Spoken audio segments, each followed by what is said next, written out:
Hello, hello, hello, everyone. Good evening. Good to see everybody.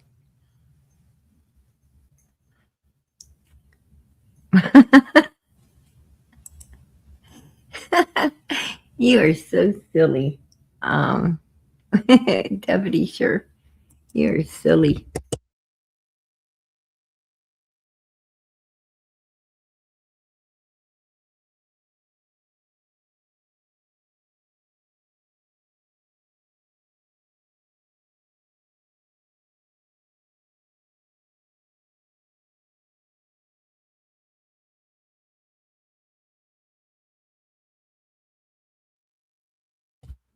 All right. Sorry about that, you guys. Hmm?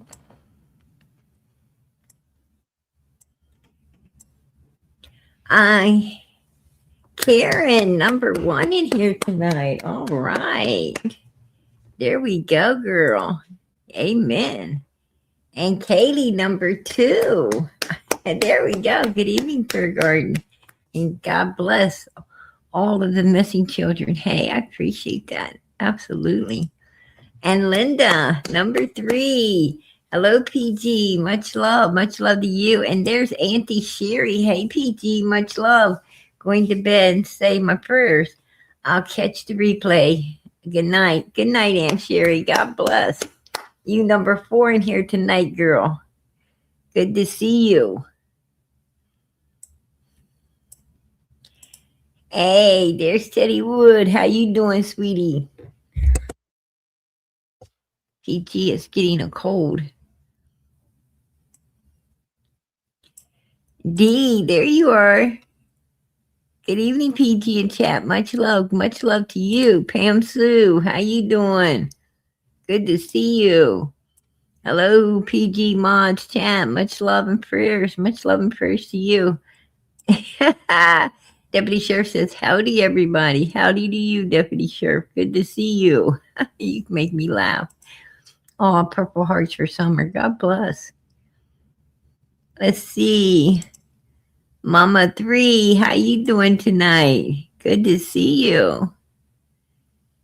And who else do we have in here? I'm trying not to miss nobody.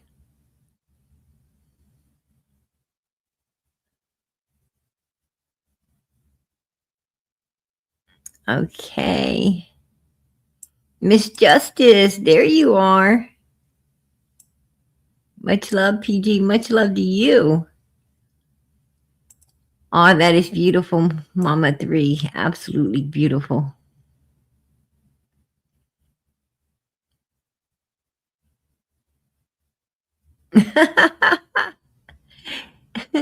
Lisa.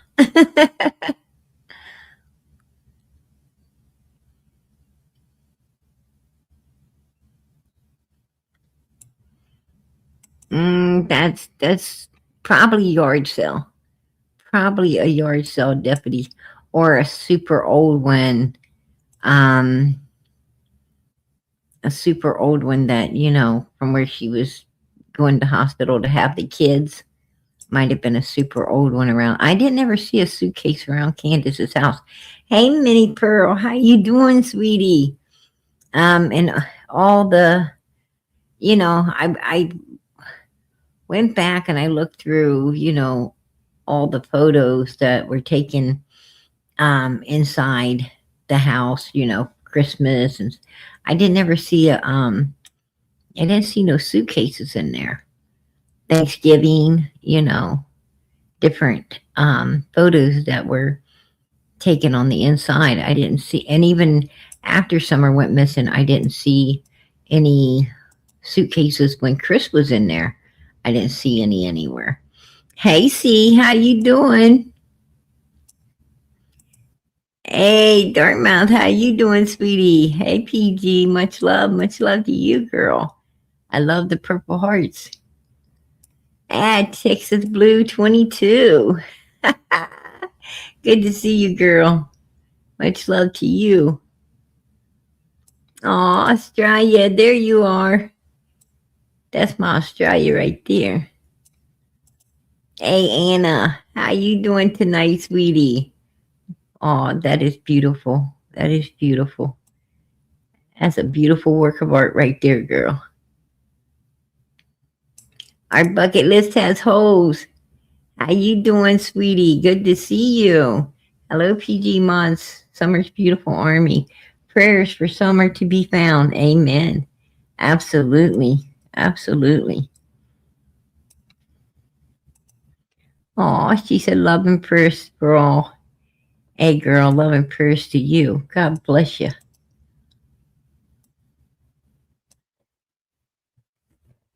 All right. PG has made it to the bottom. Hey, Ann, how you doing? I didn't miss you, girl. I didn't miss you.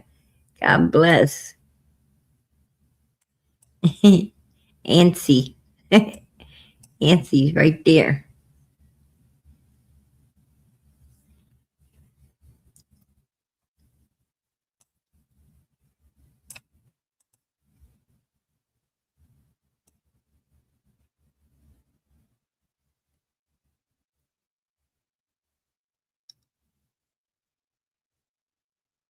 All right. Uh, absolutely, Australia. Hit that thumbs up. Amen. Definitely hit that thumbs up. Second to none. Good to see y'all tonight. Hey, girl. Good to see you. Good to see you. All right. Um, I was taking note. I was taking note that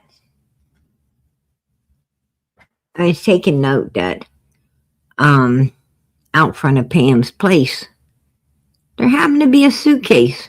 Right? Happened to be a suitcase. I mean, we have to take that into consideration. Um right there it is. Right there on the ground. There it is.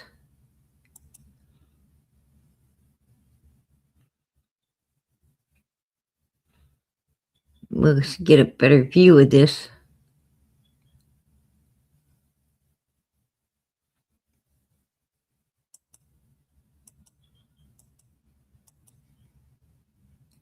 Okay, I guess I don't have a better view. Oh, I know why. Because I had to. There was a man and a child. I had to. I had to. I had to get them out of the picture. They were out on the sidewalk riding on a little tricycle, and I didn't want them to be in the picture. But right there is definitely a suitcase. Um, and it looks like one of those rolly ones, you know. It looks like it's got the handles right there uh, to be able to. It looks like it's on wheels, definitely on wheels. Looks like it's got a handle to it to be able to pull it. A pretty good sized suitcase too. That is a very that is a very huge suitcase right there, right? And it's just out there on the front street where Pam lives. Um, Another thing I've been um, see, I didn't. Pam really kept it a secret that she is affiliated with Arkansas. Like she didn't really tell anybody about, you know, her being in Arkansas, right? She's always said she lived in, you know, up there and where Ziggy and them live. And she didn't ever tell nobody about, you know, her affiliation with Arkansas. And they said that she tried to say that that little girl was, you know, um, the next door neighbor's child who rented. She told me that the woman had rented the house next to her and that, you know, her and her husband had taken up with this family and was buying stuff for the little girl, I guess book bag and school supplies, um, walking her to the bus stop, and really taken up with this child next to him. And then I heard someone say, no, Pam let these people, this woman that had these kids, pitch a tent on her property, um, out, in the yard, like Don and Candus and them did over in Arkansas, with, it was the same scenario as Don and Candus in Arkansas with Lisa J and a lot of other people. Um, and, like, what's the odds of that? What's the odds that Pam would be doing, exactly what Don and Pam was doing in Arkansas up there, in Indiana? What would be the odds of that? I don't know too many people who allow homeless people to pitch tents on their property. Matter of fact, I don't know any, to be honest. And I know a hell of a lot of people. Like, I know a shit ton of people. And I don't know nobody that, that does that. Matter of fact, until I came to this YouTube, right? Till I came to this YouTube out here, that's about the first time I heard of people taking in homeless people. That's dangerous, right? That's very dangerous. Because you're inviting, you're inviting people who, have severe, mental issues, severe illegal substance addictions. You're inviting, people who are very unstable. If they weren't unstable, mentally unstable, they wouldn't be homeless. Like, they would, they would be on their feet. Like some people, some people become homeless for a while. Some people lose their home, right? They lose their home to taxes, or they lose their home to, to loan companies. A lot of people lose their home for different reasons. And they're, they're homeless for a while. They have to move into a hotel, or they have to move into a relative's home, or, they have to move in somewhere else for a while. And, so they can get themselves together and regroup and get back out there. But they regroup and get back out there, right? They end up, going back out there and renting, or going back out there, rent to own, or they go ahead and, take the leap and buy another house, right? They get the money down payment up to buy another home. But they get back on their feet. Real homeless people don't get back on their feet. Real homeless people, ain't looking to get back on their feet. They're looking for, they're looking for some more illegal substances. They're looking for, any abandoned vehicle or home, or hole in the wall that they can crawl into and, and lay around and just do what they do. And what they do is, is dangerous. And what I'm trying to say is, here's what I'm trying to say. If you're out there laying around on illegal substances, then you don't give a F about yourself. And if you don't give an F about yourself, then there's no way you're going to give an F about anyone else. And it is very dangerous to be bringing people that don't give an F about nobody upon your land and letting them pitch a tent and you be at their disposal, right? And you be at their disposal. Um, I mean, these are the people you try to avoid, not the people you bring home, right? And Pam is bringing, Pam's letting people pitch tents, and Dawn and Pamela Wells is letting people pitch tents, and and they always seem to be looking for people with children. Do you ever take a note to that? They don't. They're not looking for people who don't have no kids. They're looking for people who do have kids, right?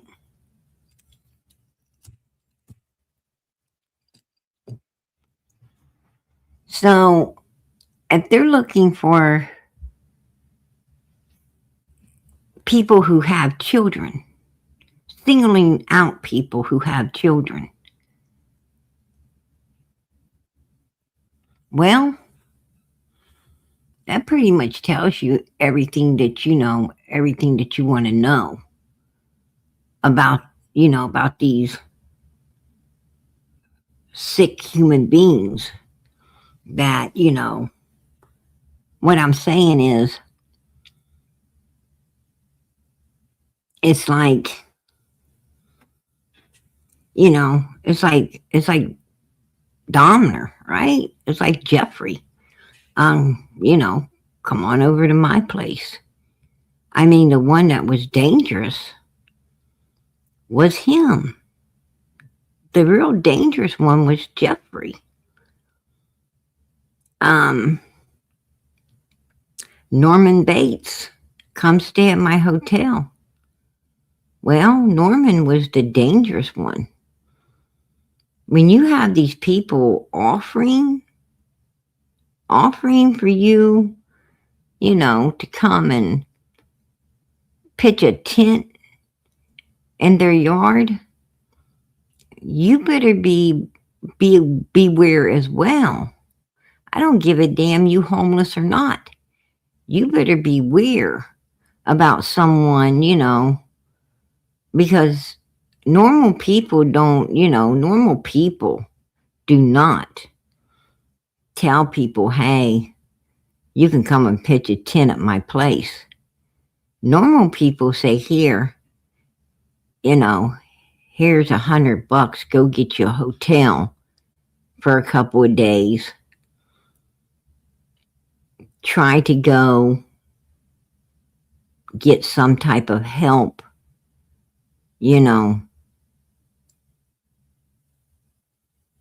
through the system to get your children back into some type of home, to get your children with a roof over their head. I mean, normal people don't bring this stuff into their house because they don't trust people to come into their house. They don't know what kind of issues this person has in order to be homeless like that. Even if they got kids, it don't matter. They could be dangerous, right? What I'm saying is most humans have family. And if your family ain't taking you in with children, then there must be a reason, right? There's gotta be a reason. Because if you got kids, grandma's going to open the door. You got kids, mommy and daddy's going to open the door. You got kids, brothers and sisters going to open doors. Uncles, aunts, they're going to open the door. Unless you got some issues that they ain't going to let you in. because they don't want to deal with it. So, and normal people out there understand this. So, normal people are going to, they want to help you. They're going to give you money to stay at a hotel with your children. They're going to give you some money to eat on. And and if you need, they're going to give you a ride, to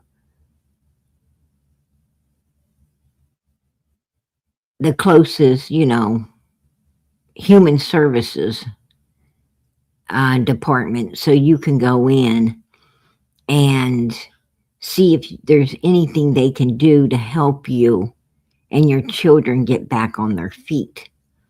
They are not, or they'll take you to a homeless shelter, somewhere that takes in women and children, a state ran place that takes in people for, you know, so many so many weeks to get back on their feet and helps them get out there back in society normally. Um, they'll do that for you, but they ain't bringing you home. They're not pitching tents. Um, that's a little scary. That's a little scary to think that Pam's up there pitching tents, just like Pam and Donald was down there in Arkansas. It's kind of weird that she's got her eyes on homeless women with children, just like the Wells had their eyes on homeless women with children, right? Um, it's just too.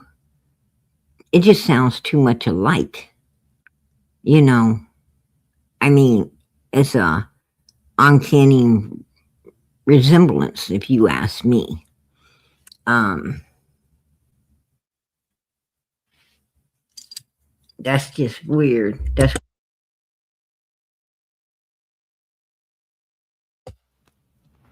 I also find it weird that Marlena Crawford was talking about a suitcase. Okay, did your daughter see a suitcase packed for summer around the time she went missing? Yes, she did. She's told me when grandma or whatever, grandpa, whatever her name is, Grandass.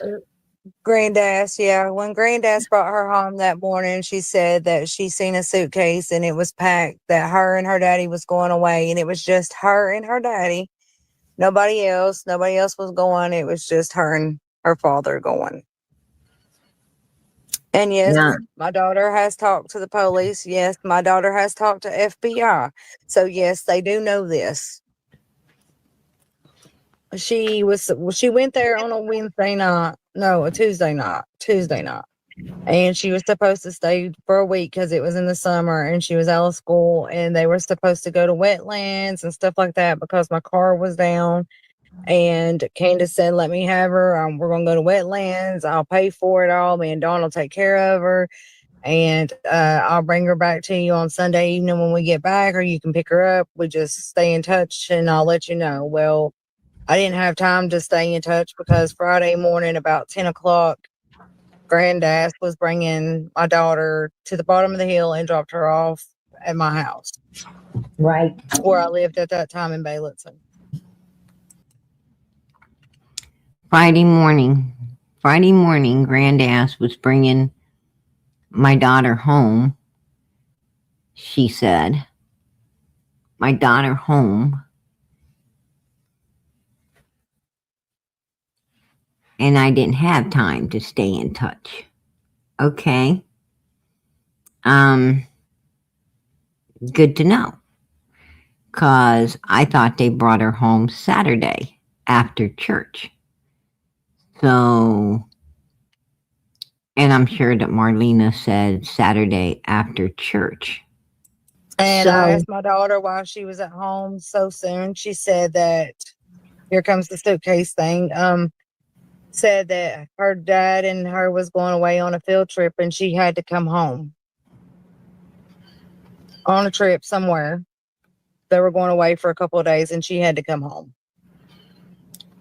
Did your daughter say that she actually saw the suitcase, actually saw it packed? Yes, my daughter's seen it packed. She's seen them putting clothes into a suitcase. They also seen, or she also said that she picked out her favorite dress to take with her. I mean, what she did, she had a favorite dress. It Do was you know? it was pink and it was Paw Patrol. It was the pink Paw Patrol.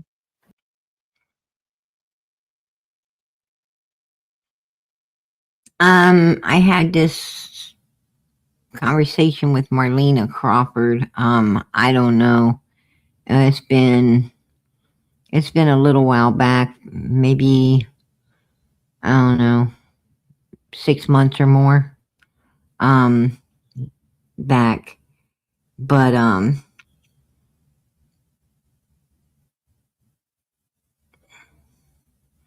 Marlena was, an interesting person to speak with. Her and her brother Ricky, and the sister-in-law as well. Um, you know, I think Marlena, knew a lot more than what she was saying. I think she was, see, I didn't go looking for Marlena. Marlena came looking for me after, we was up there at the graveyard. After her brother-in-law, Chad Arnold, was stocking us up at the graveyard, um, that's when she came looking for us. We didn't go looking for her. And I felt that, she was sent. She was sent to, you know, to try to find out more about what the visit to the graveyard was about. Exactly, who was the guy out there walking around trying to find this particular grave.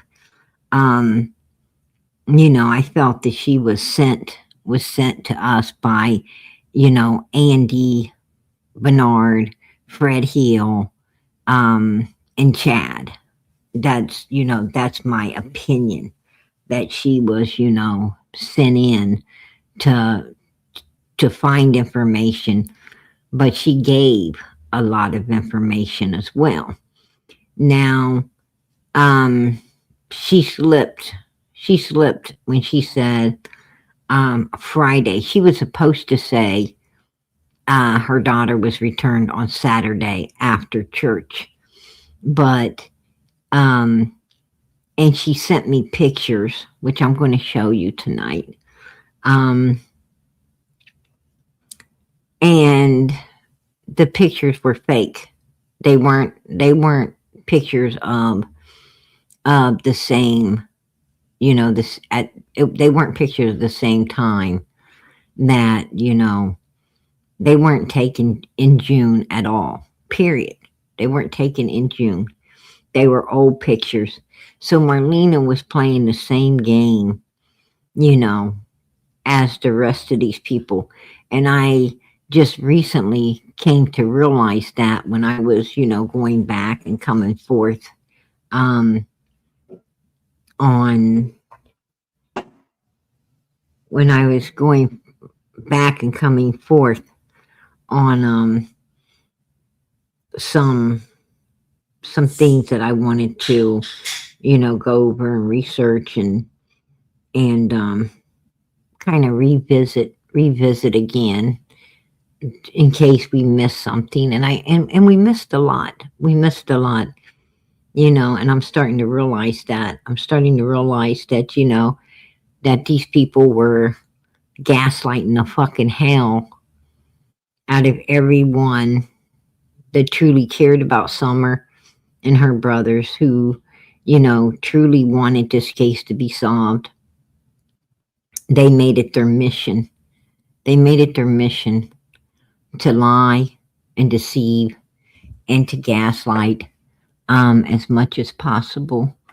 And, you know, and that's okay. And that's okay, because see, the truth comes to light anyway. It doesn't, matter.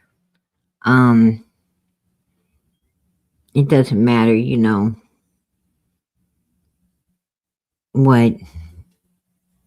what you want to, try to paint over. The truth is always behind it, right? The original and the truth is always behind it.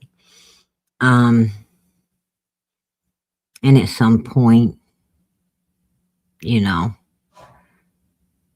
what's behind it will be exposed. Always is, But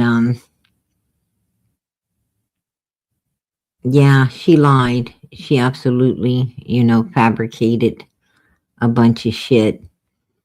And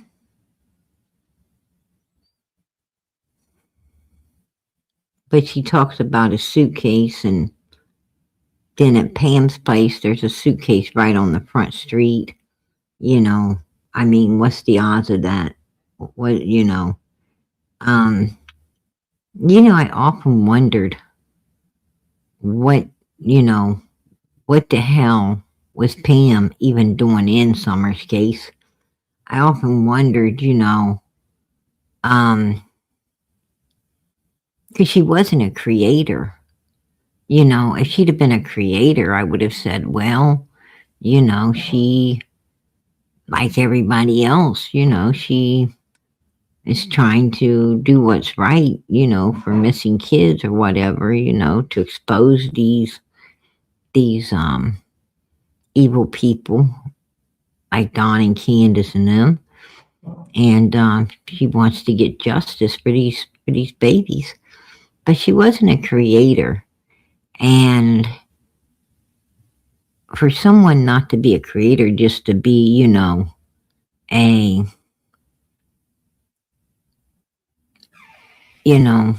an advocate, a supporter, a voice for the missing, she was way too involved. What I'm saying is,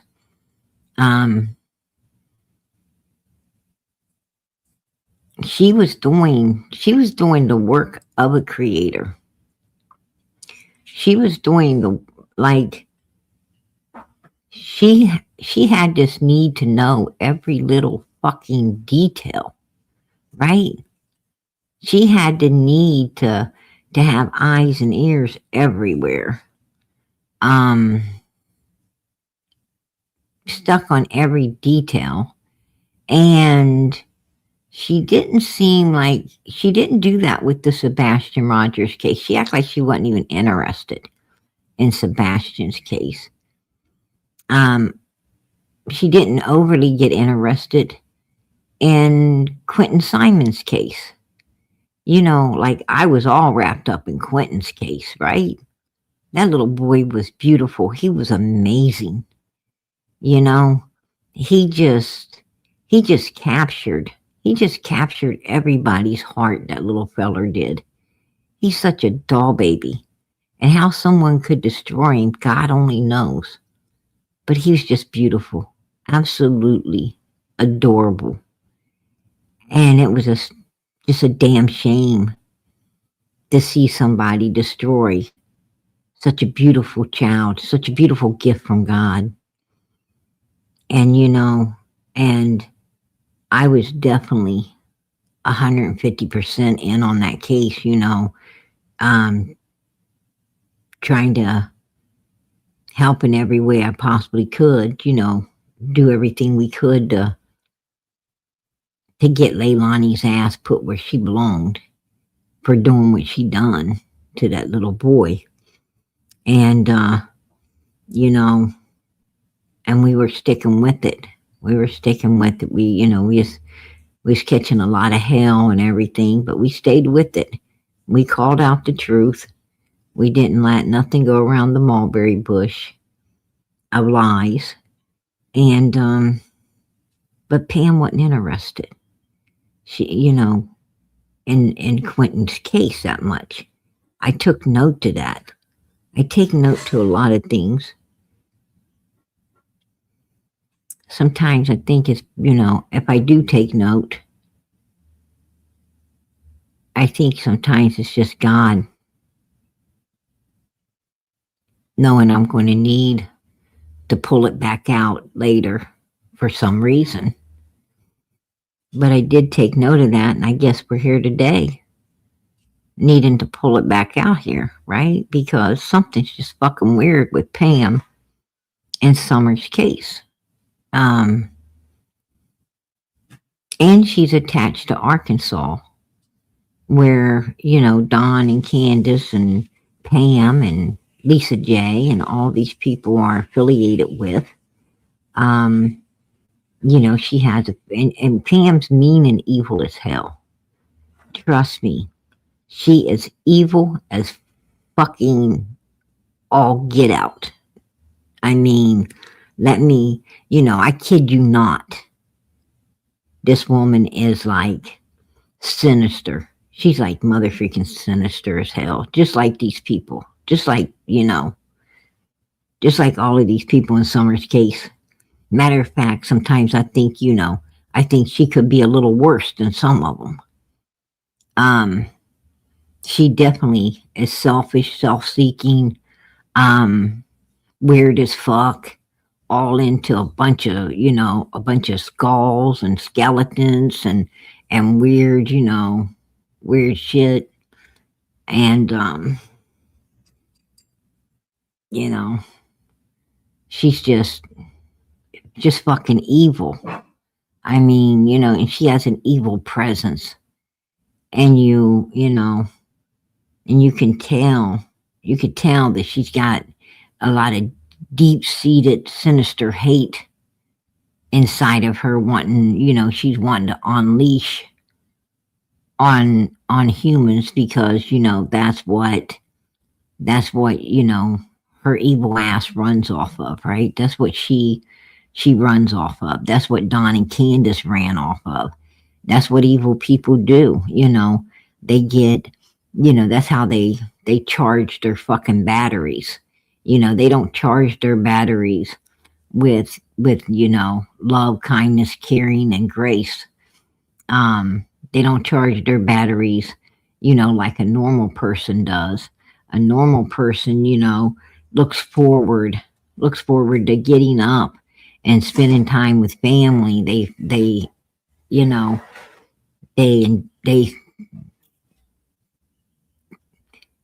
get their energy, from normal everyday stuff, by having a nice home, having good people around them, having God's Bible in their hands, going to church, they look forward to real life, nice restaurants, and Sunday dinners and family cookouts, and they having a good job, taking pride in working and paying for everything they get, and doing everything righteously. That's what charges the batteries of a normal human. That's what gives them, the energy to get up every day and keep moving forward, because they look forward to living a good life, a God-fearing life. But these evil people, it's just the opposite. It's just the opposite. They look forward to getting up every day and causing somebody else a ton of fucking hell. And all night they're thinking about, who their next victim's going to be, or where they might find them.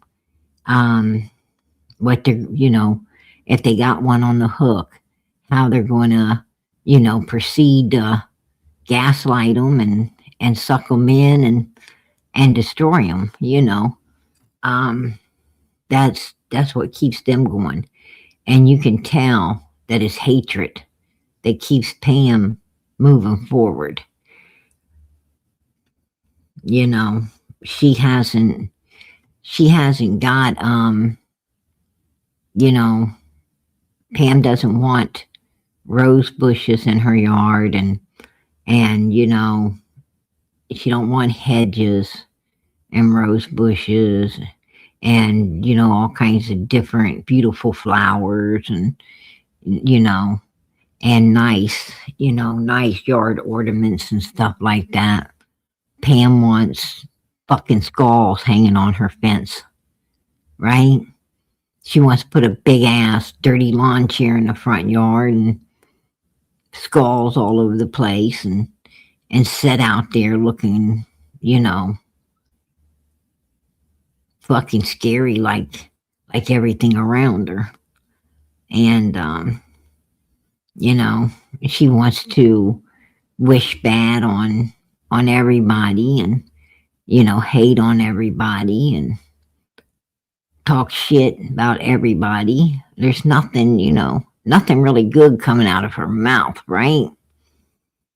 And that's the way Dawn and Candus and them were. That's the way Allison was, and Hunter and that bunch. That's the way Jody Sue and them were.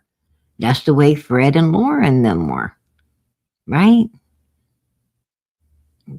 Marlena Crawford and her bunch. They all jump up every day, you know, to live for the gossip and the thrill of finding somebody that they can mess over, that they could do evil to. You know, who can we find to take stuff from? Who can we find to do evil shit to? Who can we find to gaslight up and destroy?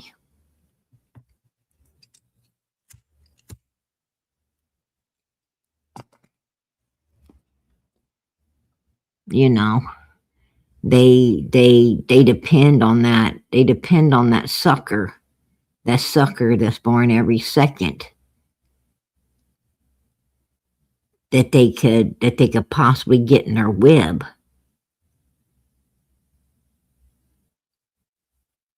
And start spinning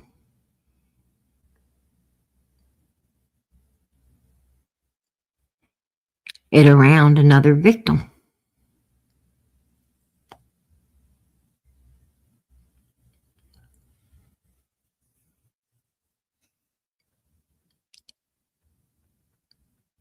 Now I know somewhere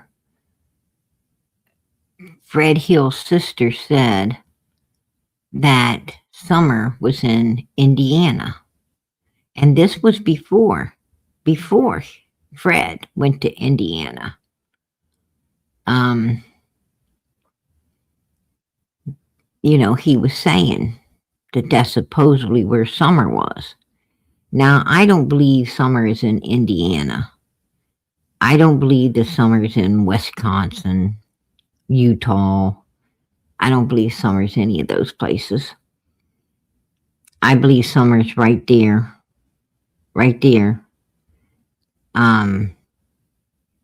Inside of Hawkins County, you know, right down the road, like the well said. I believe that she is right down the road in that Morrison Cemetery. That's my opinion. I really do believe that's where she's at. And I have, you know, good reason to believe it. Because two main suspects said they believed it too. Chad Arnold, which is a grave digger, and Candus had met up with that day, and a grave was open across the road in Morrison Cemetery that Chad Arnold probably had all access to. And he's over there stocking people up fucking 4 damn years later, He's over there stocking people up. In 2025, he's over there stocking people up. So that tells me that that's more than likely where the child is. And they're scared she's going to get found.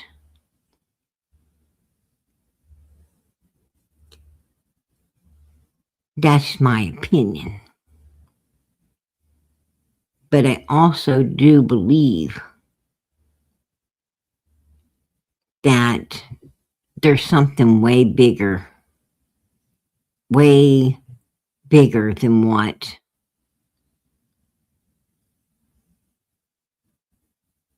our minds can perceive in all of this. I do think there's something going on with children in multiple states because Don and Candus, all of these people seem to be affiliated with different states. I mean, what I'm saying is they're not confined to just Tennessee. You know, they were up in Utah, you know, trying to, you know, market children. They were over in Arkansas marketing children. They were over here in Tennessee, and in my opinion, they were marketing children. You know, they had ties with Kentucky, Virginia. They had, you know, I wouldn't doubt if they don't got ties up into Indiana as well. And I think what happened was that they were running something. I think the big time was in Arkansas. I think in Arkansas there was, you know, a large number of people involved in all of this, you know, child stuff. And I think that, you know, these people surrounding, you know, surrounding this one hub of what was going on moved over into Tennessee like the Wells did, and other ones moved, you know, into, some of them stayed in Arkansas, some of them moved out into, you know, Virginia, Kentucky, some moved up in Indiana. I think they kind of spread it out, if you know what I mean. I think that it's like, you know, it's just like dealers, you know. There'll be a bunch of dealers, you know, starting out in a certain place, you know, a certain area, and they'll move away. Some will move, you know, to different states and different, you know, different cities, different states, whatever. But they're still dealing. They're still, you know, some might go to Florida, some might go to Tennessee, some might go, you know, up into Ohio, some might, you know, they might go to different places.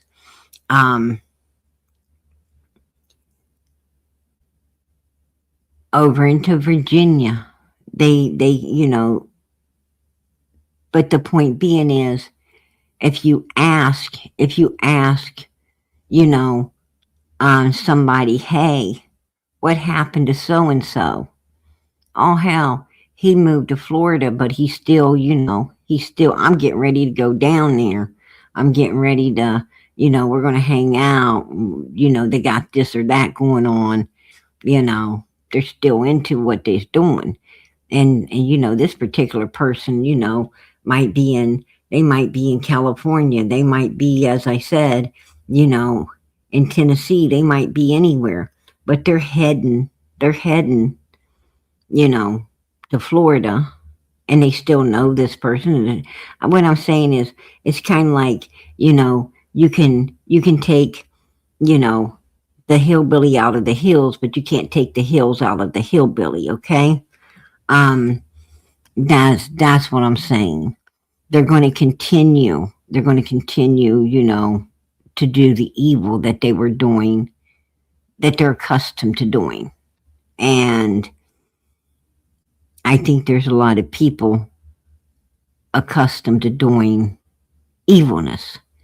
I just happen to think Pam's one of them.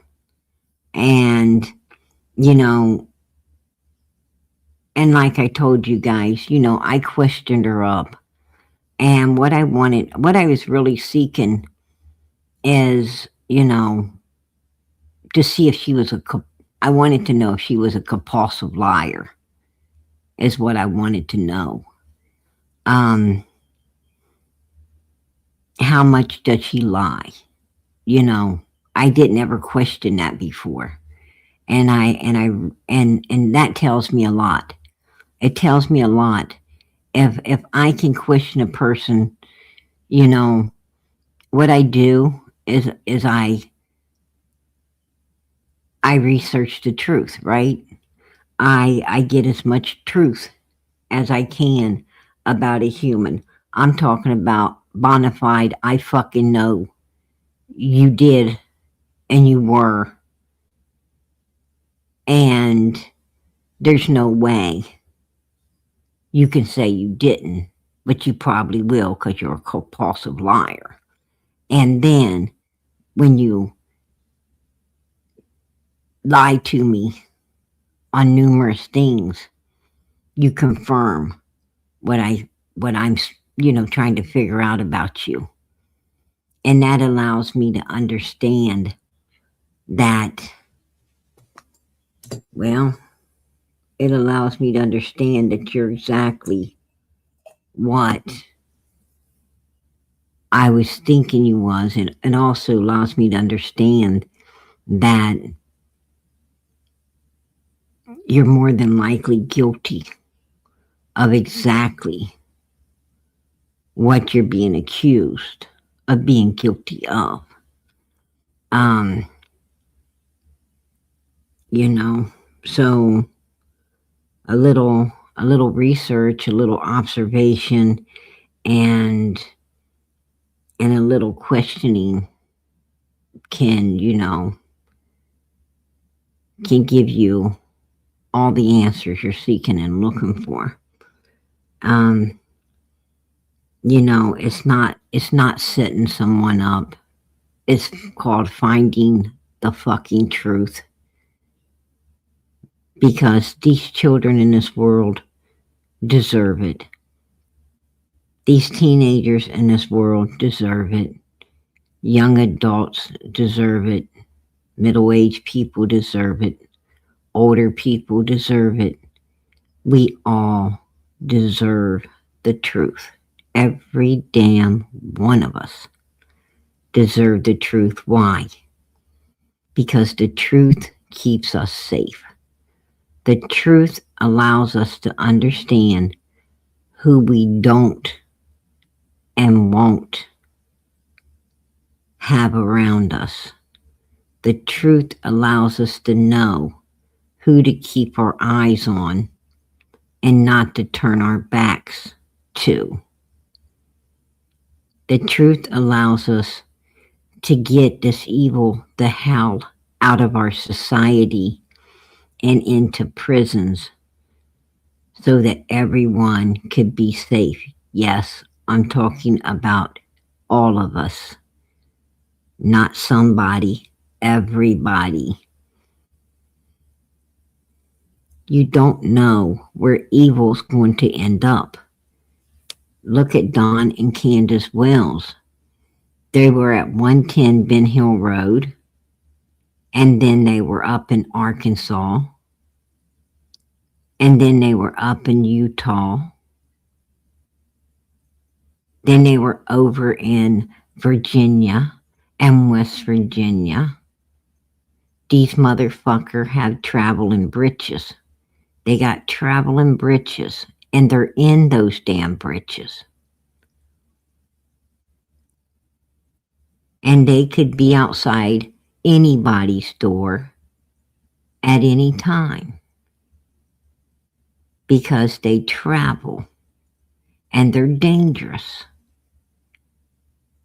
Just because it happened at 110 Ben Hill Road doesn't mean that's where it's going to happen again.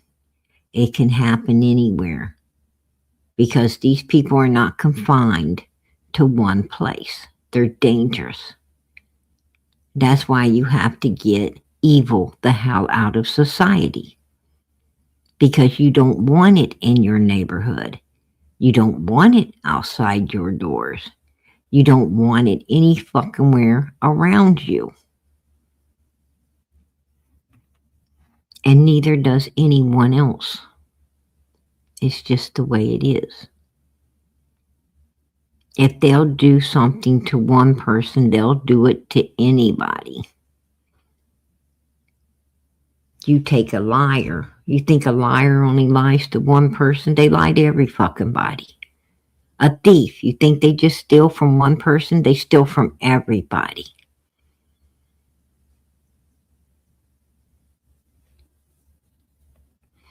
People who unlive people, they'll unlive anybody and everybody if they can. People who violate children will violate them anywhere and everywhere they can. There's no limits to these sick people.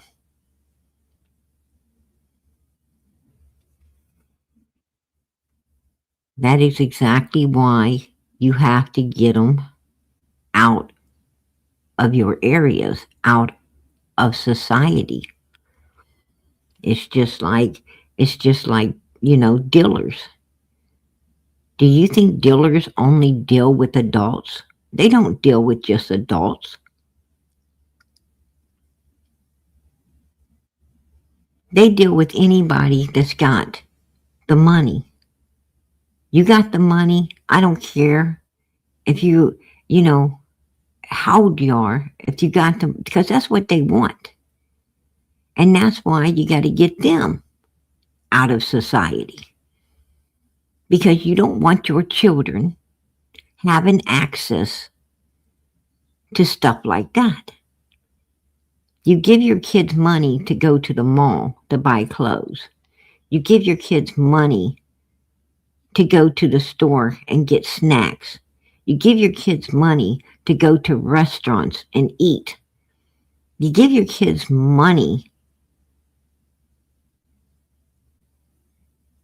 to buy game machines and games or other things that they would want. But you don't give them money to go to some weirdo's house and buy illegal substances that they ain't even old enough to have and should not ever have had access to begin with. You got to get them people the hell out of your society.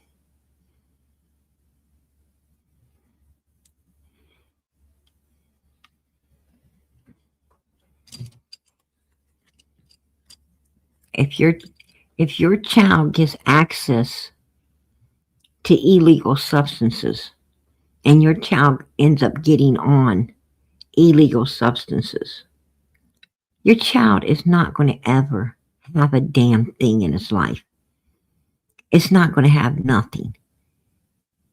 Because illegal substances makes a person lose their moral, their respect, their kindness, their caring, their love, their honor, their dignity.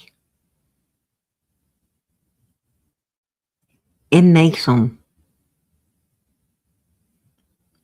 just a empty, wasted bag of bones. Because they end up having no respect. Nobody wants to be around them. Why? It starts out little and it grows into a mountain. And the next thing you know, they are lying, they are stealing, they are doing whatever they have to do, they are getting violent. They think they have a right to take what they want. They feel that their habit is more important than their parents having a house to live in and a car to drive and food on the table. They don't care about you needing your house and your car and your food and your medicines or anything. They think you should give it all up so they can have their illegal substances.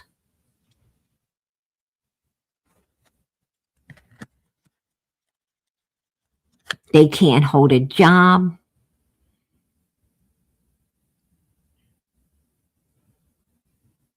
They don't have shit. They don't have shit but a bad fucking habit. And they think someone else should support it. They make their problem everyone's problem. And you know what?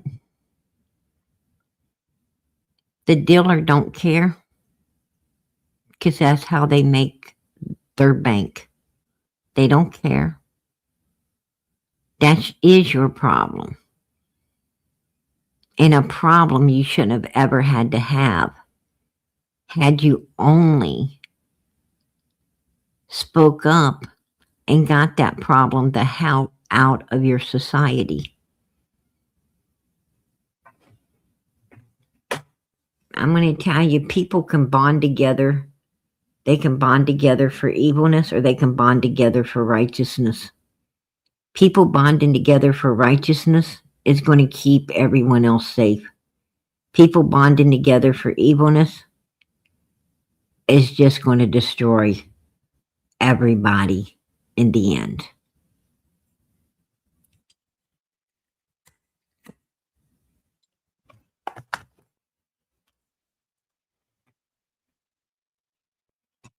You ain't supposed to do it.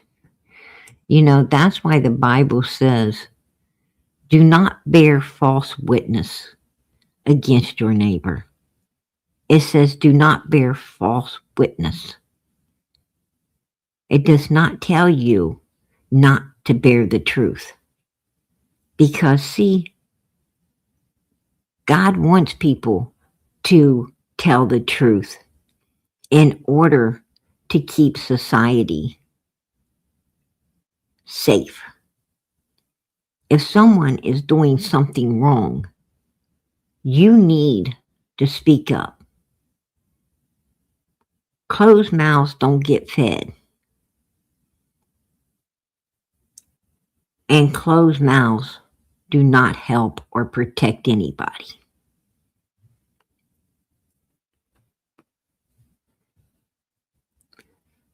You want your children and your grandchildren to be safe.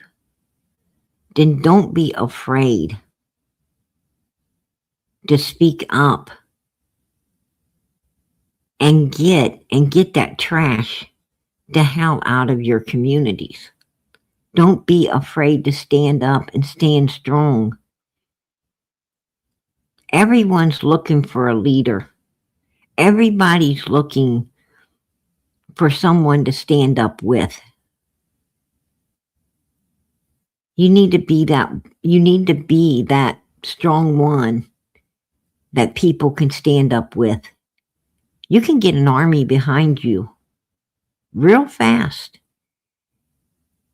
if you're willing to stand up and stand up for righteousness. Just like people get an army behind them, evil gets an army behind it too. Righteousness can do the same thing. You think it can't? Yes, it can. And I tell you something about a righteous army. It's a hell of a lot more powerful than an evil one. And it'll get a lot more movement and a lot more done than an evil one. You know, a lot of things you cry to God about, he probably says, well, what did you do? What did you do to deter it? What did you do to make it go away? Did I not give you the courage Did I not give you the strength? Did I not give you all the tools to stand against these things and put them in their place? Why why are you coming to me? Why are you saying I'm afraid? I'm this, I'm that. You need to get up and get that suit of armor on. And you need to quit being afraid. And you need to face that shit. Whatever the problem is, you need to face it. You need to overcome it. I gave you that strength. I gave you that power. I gave you all of these things. You're not using them. Why are you crying to me?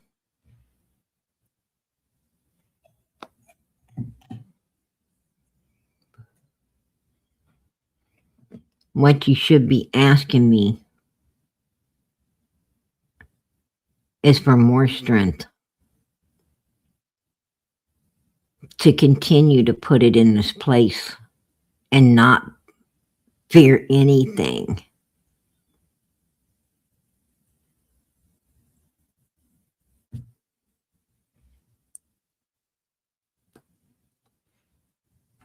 Right?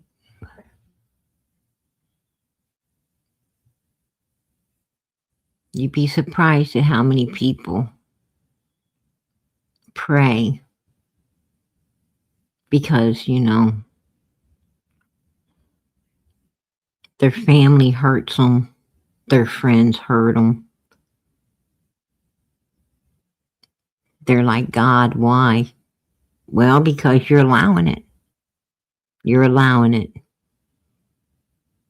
You're only going to get the respect that you demand. A lot of people, I'm afraid of this, or I'm afraid of that.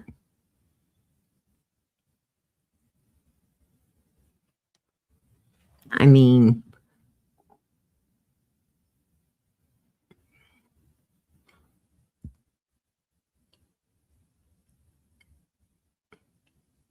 analyze what you're afraid of and then ask yourself, are you not stronger than what you're afraid of? Are you not capable of doing exactly what you're afraid other people will do?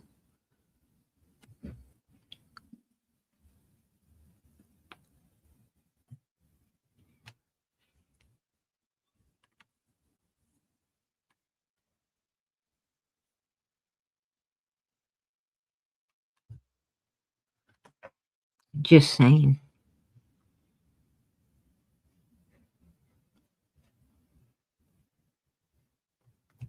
What I'm talking about is people need to shut this stuff down. A lot of people say, it's not my business. I'm not going, I hear someone screaming next door. I'm not calling 911 because that's not my business.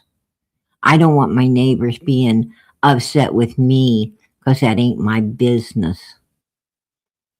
You need to get on that phone and you need to dial 911. And you need to, and if your neighbors have a problem with it, you need to tell your neighbors.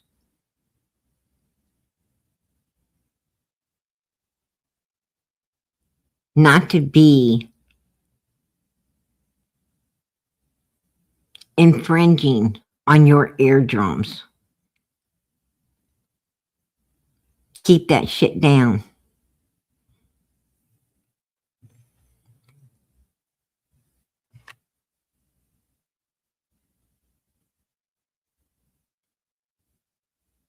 You don't want 911 called. Don't be screaming.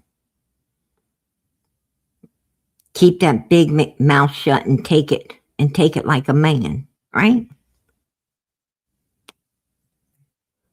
Put those big boy or big girl undies on and take it in silence.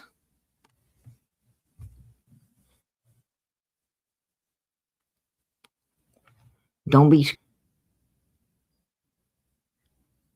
If you know that there's people like Pam Wells in the area pitching tents with little children in it, you need to call 911. You see people going into a house, leading a group of people into a home, and that group of people ain't coming back out. You need to call 911. It's probably trafficking. If you see a house with a lot of people going in and out of, especially teenagers running in and out, you need to call 911. Shut down that illegal substance abuse. Save those children.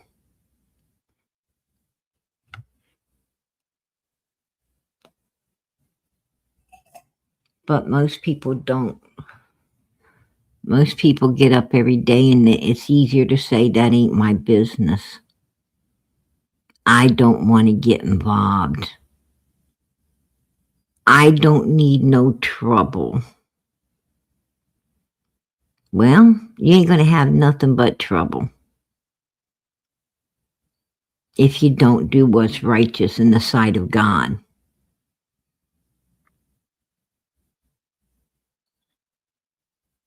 I mean, how many people want to show up at the gates of heaven and hear God tell you, why should I let you in, when you was turning your face away from righteousness instead of towards it? What do you mean, Lord? Well, you knew about that illegal action going on, but you done nothing. Turned your face away from it. You knew about abuse going on. You turned your face away from it. You knew people needed help. You turned your face away from it. You knew people were hungry and you turned your face away from it. You knew people needed an ear, but you wasn't willing to lend yours. You knew people needed things in this life, but you offered nothing. So why should I offer the kingdom of heaven to people that offered nothing on earth? I would hate to hear that. I would hate to hear that I turned my face away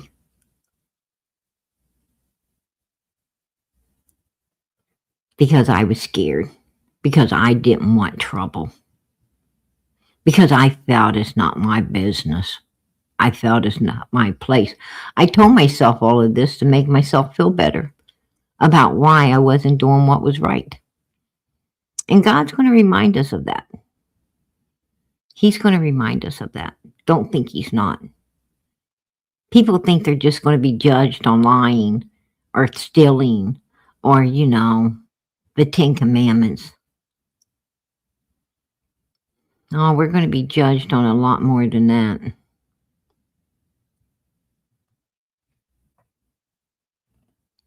We're going to be judged on whether we read the Bible completely or not. We're going to be judged whether we kept reading the Bible until we could understand it or not. We're going to be judged on did we do God's will instead of our own.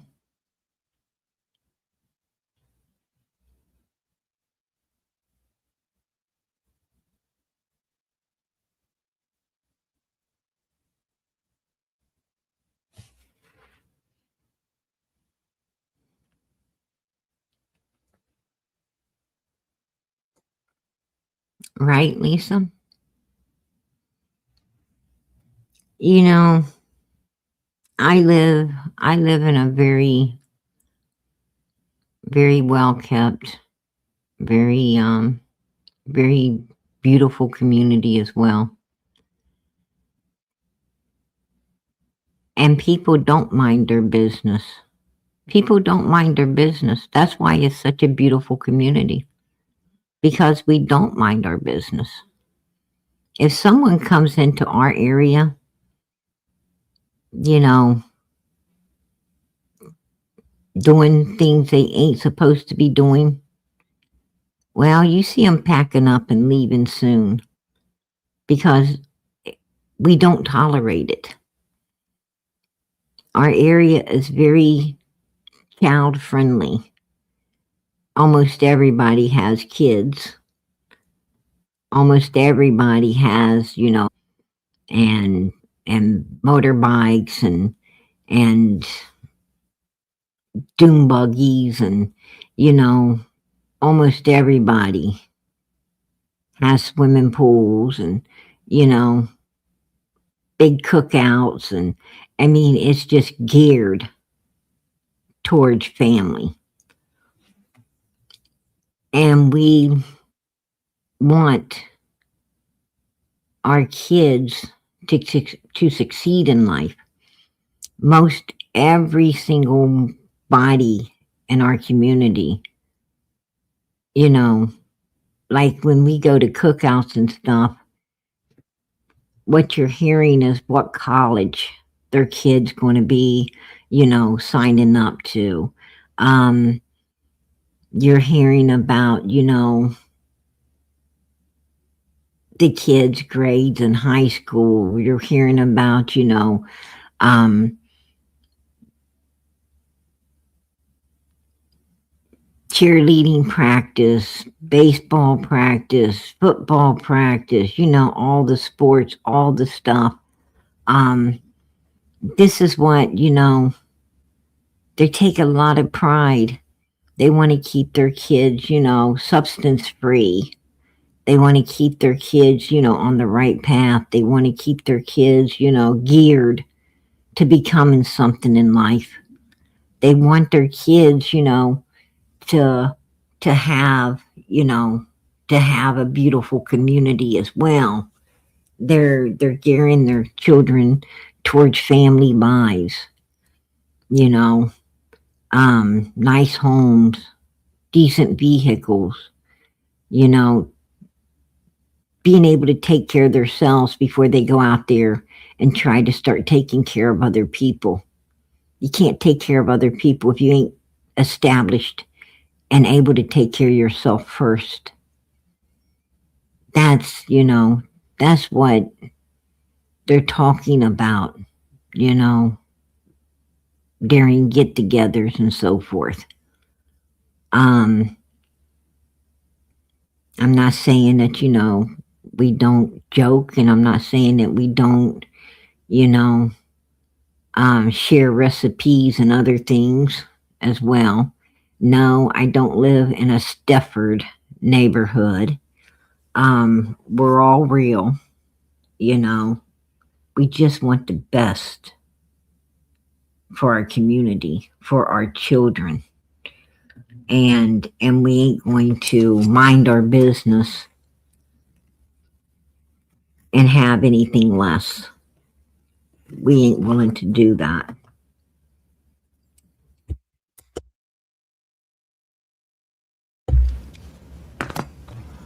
I'm going to be honest with you. When I first moved into my community, I had so many knocks on the door. I mean, you know how it is when you're moving in somewhere, right? Boxes everywhere, and you're just a mess, and um you're trying to, process all the broken shit that didn't, that you didn't pack right. You wish you'd have packed different. Um, we all deal with it, right? We all deal with it. And you're also got a lot of other things to process when you're first moving in because you're wanting fresh paint, you're wanting different colors, you're wanting, you know, um, it's just everything is up in the air. But I'm going to tell you something.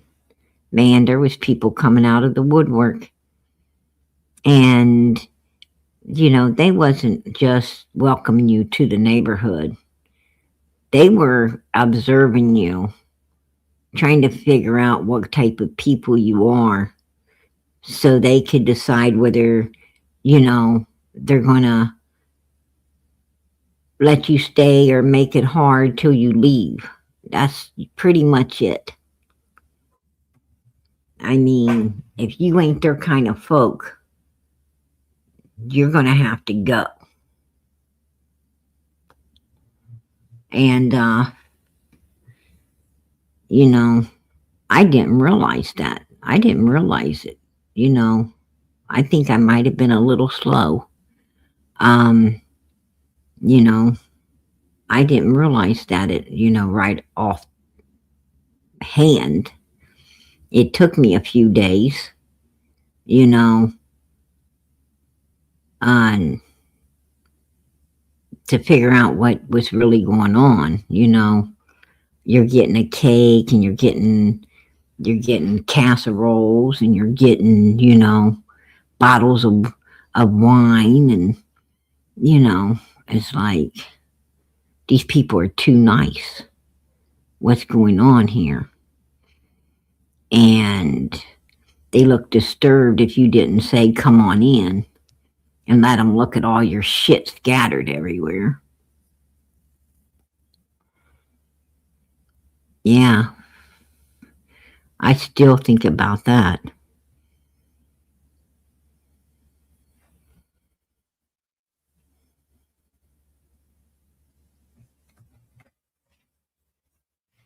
It's on your end, Gemini. It's on your end. Everybody else seems to be able to hear good.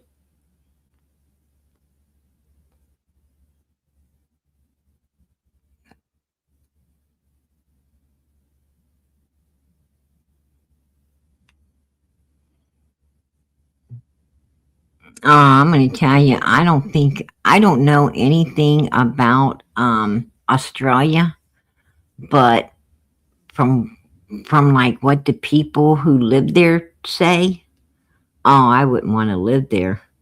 It's almost like living in the slums of New York City from what I'm hearing, which is pretty damn scary.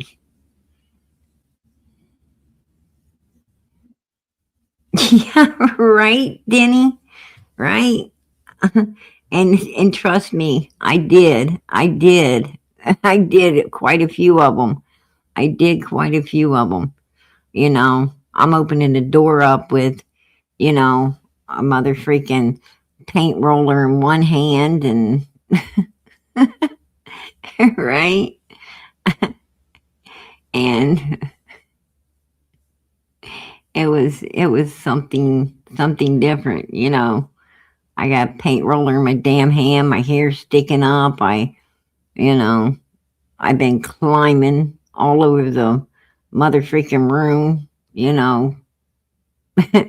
trying to do what it takes to get a double coat on a mother freaking wall that keeps wanting to show through. Right? And ring ring. There's the doorbell. Ring ring. There's the doorbell. Up on going up and down that damn ladder. I was looking like a fucking cartoon.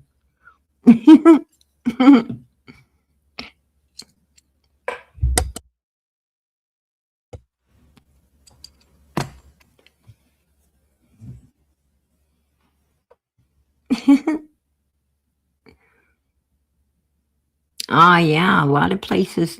Everywhere is expensive. Australia, even the slums. Even the slums is expensive today. I want to tell you, the good old 1950s is gone. The 1950s, where everybody had two cars and and plenty of money to buy a house and, all the good shit. Because 1950s was based on a one income home. It was, everything was based on one income. There was stay at home mothers. Women were, you know, women were supposed to stay home and take care of a family. And the only one supposed to be working and paying taxes was the husband, right? The man. So everything was geared to a one income household. Well, what happened is Uncle Sam seen that a lot of women were working. A lot of women were bringing in two incomes. It was, they were having, two or three vehicles. They was having nice homes. They were having, um, too much. They were having it too easy, right? And what happened is Uncle Sam decided to jack everything up to a two income price and not a one income price anymore. And now they've jacked it up because they found out that a lot of homes, have older kids working and still living at home. So they want to jack it up now to a three or four income home. And a lot of homes don't have, adult kids working and living there. A lot of these homes have, you know, um, a retired couple living in them that's living on a fixed income. A lot of these homes have um, a one person, their spouse has already passed away, and it's just a widow or a widower living in there trying to keep all of these bills up on a one income fixed income. And you know and they're not making no provisions. So a lot of these people end up losing, like a lot of, people living on the retired couples, they're losing their homes, um, especially if one of them pass away. Um, their home is gone. They can't afford to stay there. They can't afford to pay, the taxes and all the bills and everything, anymore. You got a lot of single moms, a lot of single dads. They can't afford it. Um, you know, this is a messed up, you know, country. It's a messed up country. They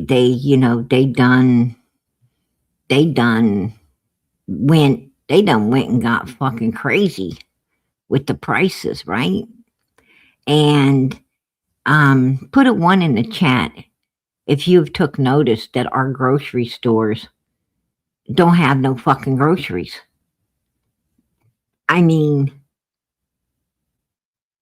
have you took notice that all the grocery stores are starting to move this shit around so it looks like they got a lot but they don't have shit?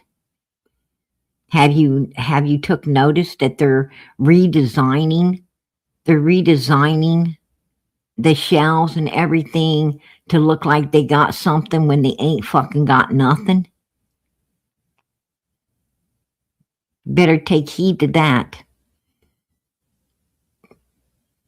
Where the hell is all of our food going? What the hell's going on in this country that our grocery stores ain't staying stocked to the hilt? Where the hell is all that food supply that this country, and they charge us high fucking prices, and the stuff they do have, all the stuff they do have, looks like it's been out in the middle of the ocean for 10 fucking years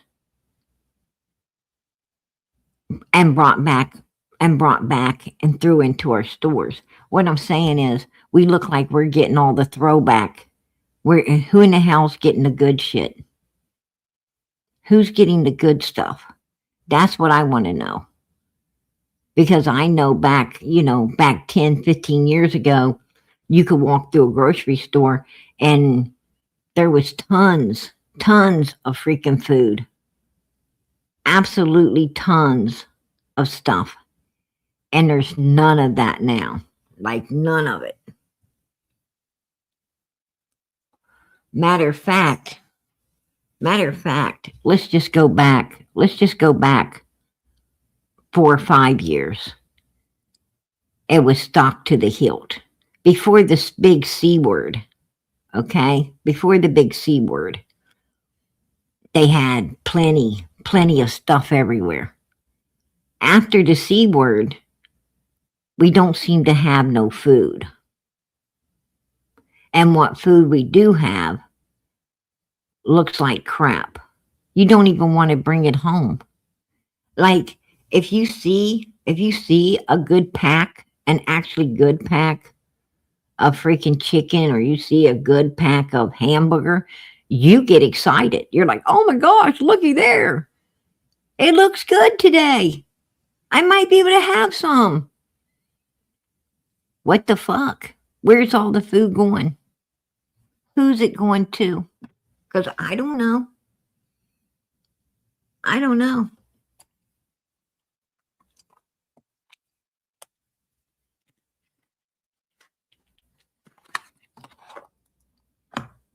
Exactly, see.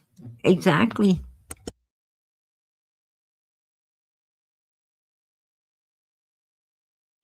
So that tells me, you know what that tells me? They have more demand than supply. There's more demand than supply in this country. Somehow, we have gotten overpopulated.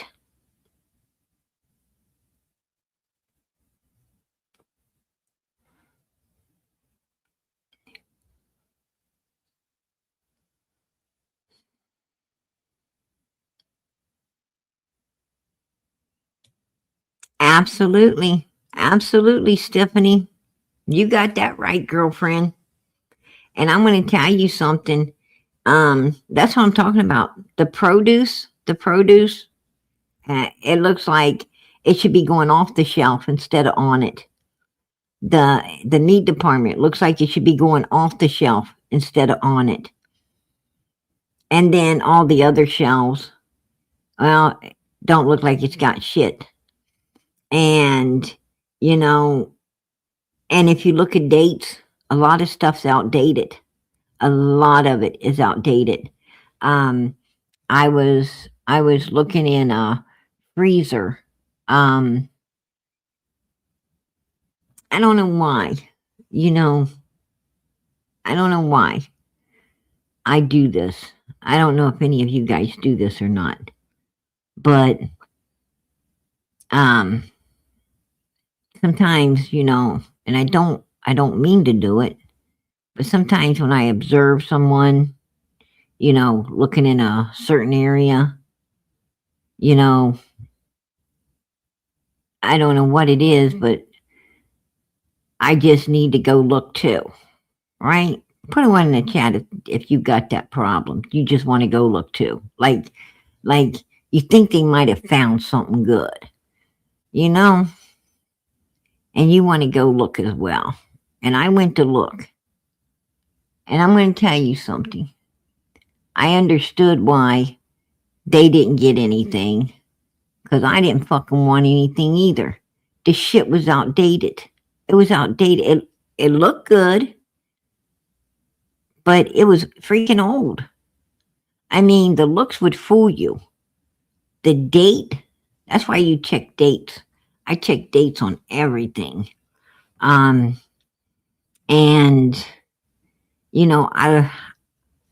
I try my best. I try my best to at least every 4 to 6 weeks, I try my best to clean out my refrigerator, completely clean out my my pantry, Like I'll take everything, box it up, and and donate it off, donate it away, and bring in all new. Um, some people would say PG, you know, that don't sound right because canned goods last till 2027, 2028, 2029. Um, and I know this, but I just can't do it. I can't do it. I got to, if it's been in my if it's been in my pantry and I haven't used it, and um 4 to 6 weeks, it's got to go. I got to refill the pantry, and and I also ask myself, why was this not used? Because of I got a real bad habit of buying stuff that I get a real bad habit of buying stuff that nobody just don't want, right? Nobody just don't want it. I think we're going to make it, but doesn't ever get made because nobody likes it. And so I got to take that in consideration too. And I'm sure you guys do it as well. I'm sure that that you buy shit just because you think you're going to make it, and you find out you're not, right? I mean, and I tell you another habit I got is I want the biggest mother freaking box of pepper. I want the biggest box of salt. I want the biggest, you know, bag of flour. I want the, biggest bottle of, vanilla extract. Um, I ain't ever going to use, like, I'm not going to ever use all that shit up. Um, I don't even know why. I mean, I'd be trying to, if they had a 10-pound bag of mother freaking flour or 10-pound bag of sugar, I'd be dragging that bitch out, right? Not even knowing what the hell I'm going to do with it. But I just like the fact that there's a lot of it, right? And that's like wasteful. That's like wasteful.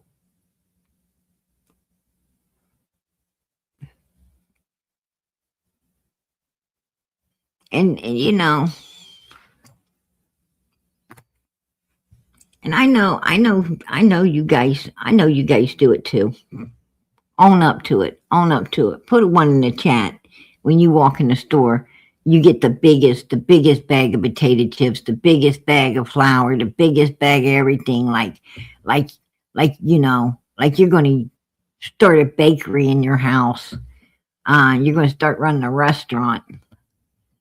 I do it. I do that stuff, and I don't even know why. Even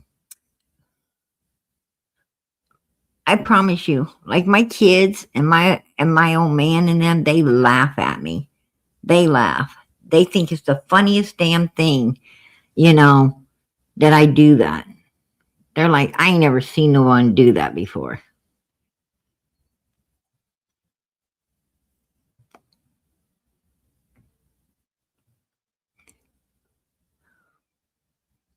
Used to, not anymore. Right? That's what I'm saying. I don't know why, but I do it.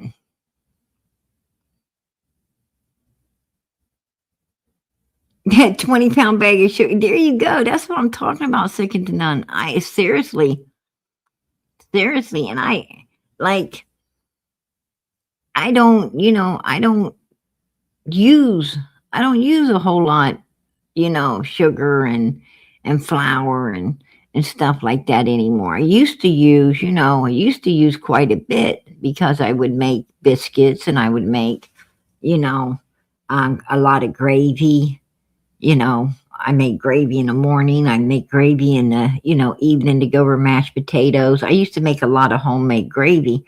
Um, and I would make a lot of, biscuits and bread and stuff like that. But um, I don't do that much anymore, um, because it's too easy. It's too easy to grab, it's too easy to grab rolls and to dinner rolls and, too easy to make toast, a big plate of toast in the morning and stuff like that.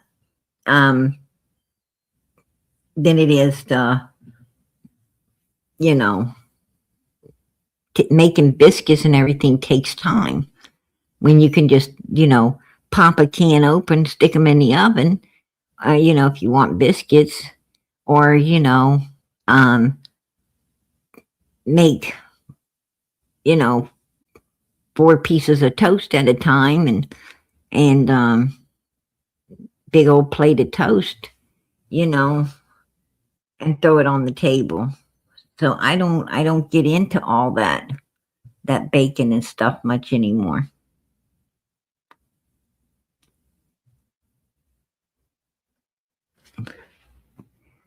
Right.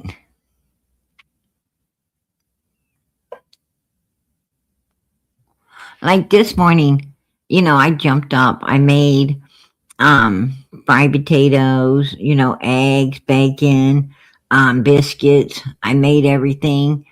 And like no, like um nobody hardly, wanted breakfast, you know, and they just, grabbed, like they might have grabbed a biscuit and some bacon and ran off, and another one might have, just grabbed a couple eggs and some bacon and ran off, and like I had practically, you know a ton of stuff just sitting there, and I'm like, what the hell, why the hell did I take all my time to make all this stuff? And I could have just mother freaking made a pound of bacon and a can of biscuits, and everybody would have been happy, because that's pretty much, what went out of the kitchen. So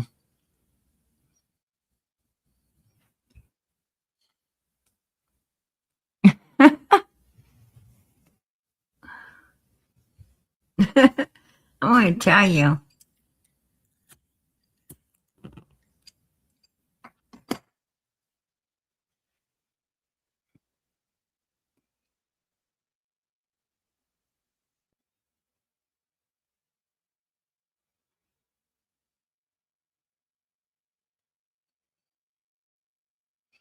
Yeah, I'm going to tell you, they ain't nothing fresh in these stores. I don't even care. They ain't nothing fresh up in them stores. I mean, have you ever checked something and it's they're out of it, or almost out of it, and then the next time you go there's a big bunch of it there, and you think, hey, this is fresh, right? You think, wow, this has got to be fresh, because last time I was here they almost didn't have none, or they were completely out, so this has got to be fresh. Oh, hell no, it ain't. I don't know where the hell they got it from and why it wasn't there before, but it wasn't fresh. That's for sure. Anyway, um, we went into outfield. We went into outfield tonight, y'all. But we're gonna come back. We're gonna come back. Um, you heard Marlena talking about the suitcase. You saw the suitcase outside of Pam's house. What a coincidence. What a coincidence right there. But I'm going to tell you what's even weirder. You want to know what's even weirder? It's this mother freaking pool right here. Because this pool is up on 110 Ben Hill Road. Right there. This swimming pool. But listen, you guys. the dang pool is also the dang pool is also up there where Pam lives. Look at this. Look, take a look at that pool. Does Pam go around buying everybody the same pool that is on 110 Ben Hill Road? What the hell's up with this? Look, I'm telling you, it looks like the same pool, you guys. It looks like the same exact pool right there. Put a 1 in the chat if you find that to be weird as well. Because I found that real disturbing. That the same pool is in Indiana. And Pam's supposedly buying these pools, you guys. That's what I'm hearing. She's supposedly buying these pools. But there's one in Tennessee. Yeah, take a look at that. Tell me that ain't fucking weird. Marlena's talking about a suitcase. One's in front of Pam's place. Mother freaking, this pool is on 110, and this pool is in Indiana. What the fucking hell's going on here? Right?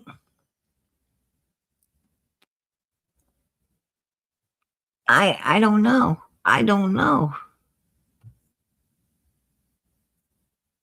I have no idea. You're talking about 2 different states. You're talking about, Tennessee, and then you're talking about a big northern state up there in Indiana. South Tennessee, North Indiana. I would think that the stores would have something not, different states, stores in different states carry different stuff. To have the same exact stuff, I find to be a little weird,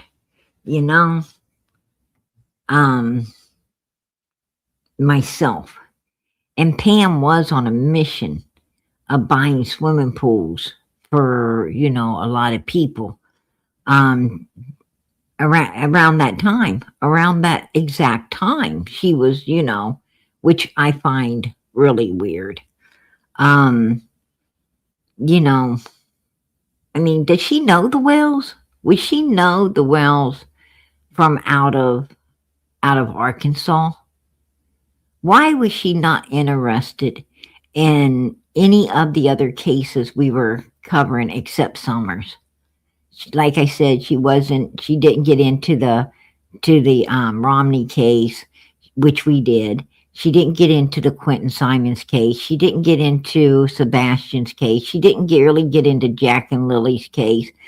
It was summer. Like, because I tried to talk to her about Quentin's case. I tried to talk to her about Sebastian. I tried to talk to her, about these other cases.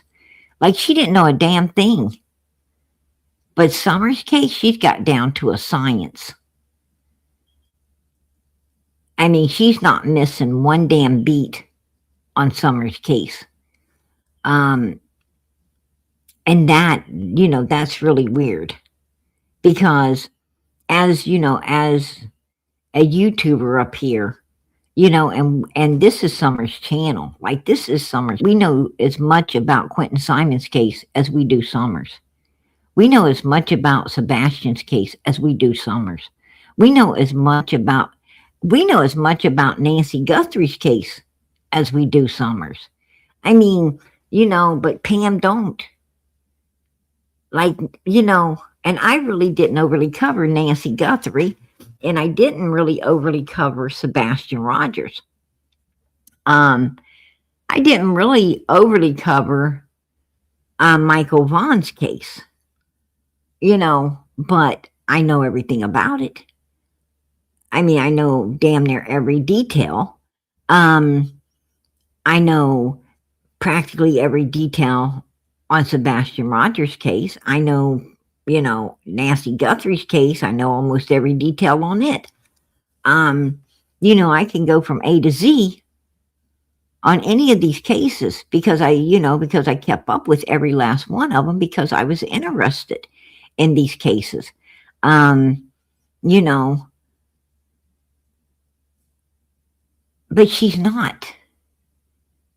And, that's, yeah, obsessed. She's obsessed with it. It don't make sense. And not only that, but she seemed to know Sassy Pants. You know, she seemed to know a lot. She seemed to know Pam Wells. That's who she really seemed to know. Because she always was telling me how she's talking to Pamela Wells, Don's ex old lady. She was always telling me stuff about this woman, but I had no idea that Pam was connected to Arkansas.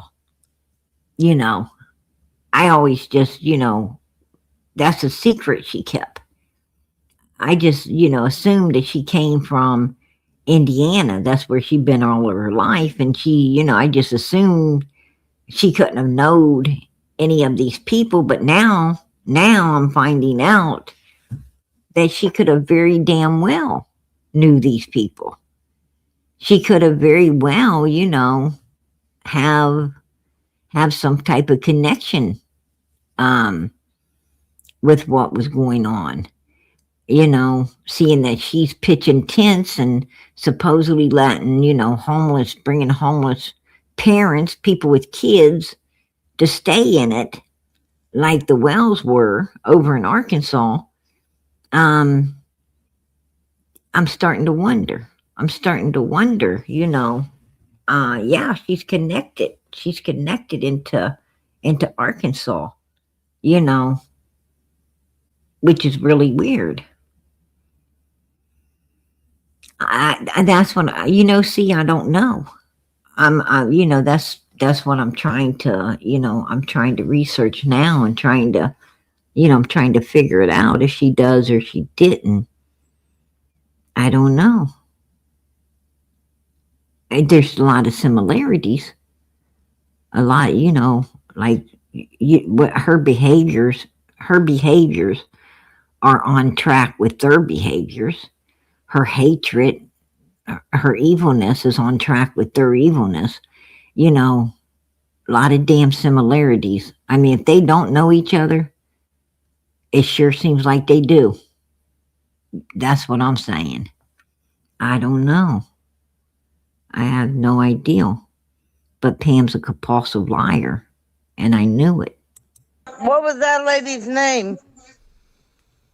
I don't want to give out that lady's information. Yeah, you don't want to give her out, right? No. But you want to talk about me? Where did I talk about you? I didn't talk about you. You said she messaged you. She was talking to me. I didn't. Did I ask her to talk to me? No. I asked you a name. All she did is wrote to me and said that she's been watching YouTube. She's been watching you, and she wanted me to know that you were somewhere talking about me. And yeah. I said, what? Bet that happened. I bet you it was Sassy Pants. No, it wasn't. That was in Crime Minds and Lies today, right? Yeah. Well, let me tell you something. Where was it? The woman's dead. Where was it? Now, she just told me where she was. Listen, she just told me where she was talking about me. She said, I bet it was in Crime, Lines, and Lies today, which it was. But I'm playing stupid with her. Like I don't know, okay? Like I don't know. And because I want to see if she's a compulsive liar. Even though she done told the truth, done told me, watch her lie. So how is she writing you? No, wait a minute. You said... The woman is dead. Now, I'm calling her out on this too. Watch me call her out on this one. So how is she writing you? Well, she ain't dead, and her daughter ain't dead. She's I didn't not, say her daughter was dead, and I didn't say I touched her fucking daughter either. well, her It's all daughter, a fucking lie. you know, why are you hollering at me? This woman ain't Because dead. you're the one that asked. This woman ain't dead, and her daughter's not dead. Well, I don't give a fuck. Well, see, I said this woman ain't, unalived, and her daughter isn't unalive, Pam. Because my gut just told me she's fucking lying. And see, she was. She said, I don't give an F. Right? No, the woman isn't dead. Absolutely not. Pam's a fucking liar. And I knew she was. I knew she was. She lied. I didn't touch her fucking daughter.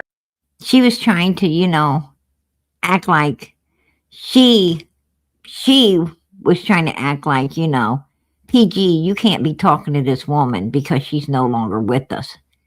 And I said, no, she's with us, Pam. I called her bluff, and she's like, I don't give a F. Why was you lying? Because you're a compulsive liar. You are willing to, why are you willing to lie? I mean, if you didn't do anything, if you done nothing to this little girl, then why would you go to all the lengths to say her mom is deceased? Why would you go to all the lengths of trying to put this woman in a grave to hide the truth? Right? If the truth really was, you didn't do anything. You wouldn't do that. You would not do that. If you didn't do anything and you were innocent, you would not be trying to say the person is deceased.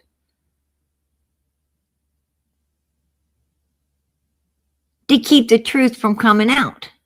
I mean, that right there just, told on her ass.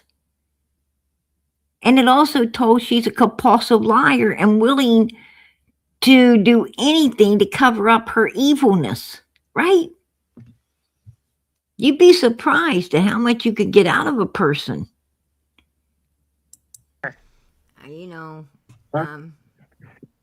That all came for fucking Remain Calm. Along with your friend, Lisa Jettins. And Lisa didn't live around you. Lisa wouldn't have known anything about that. Remain Calm told Lisa. And that's a lie. That is a lie. Pam told everybody. Pam told Lisa. Pam told Beth Ann. Pam told Crime Lines and Lies. Pam is the one that told everyone about the little girl, about everything. That came out of Pam's. Pam's the one that told Remain Calm. She's the one that shared that with Remain Calm as well. She's the one that tells everybody about it. Why she want to lie and act like everybody else is saying it and not her? She was saying it. This all came out of her mouth. And you heard her try to lie and say, I wasn't any effing where. I wasn't any effing where. When she was over at Crime Lines and Lies, running her mouth, but then she said she wasn't. I told her, I was looking on Andrew's channel. I was looking on, this Munch Guys, I didn't think she was talking. And she said she wasn't anywhere. Yes, she was. She's a compulsive liar. She's like, oh, if you don't know, I'm not going to tell you. I'm going to lie about it. Because that's what she does.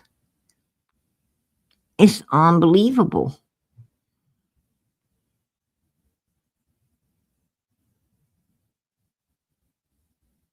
Yeah. And she, you don't have to tell people, I didn't do it. I didn't do it. If you didn't do it, you don't need to defend yourself. If you didn't do something, you just tell people, look, I don't need to defend myself. I'm not going to because I've fucking done nothing.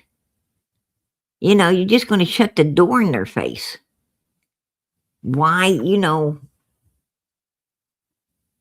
why prolong the door shutting if you're not guilty? I mean, I would be offended. If I was innocent of doing something, I would be offended with someone even, bringing it up or trying to rehash old shit that there was no truth to. I'm going to be offended. And I'm going to be like,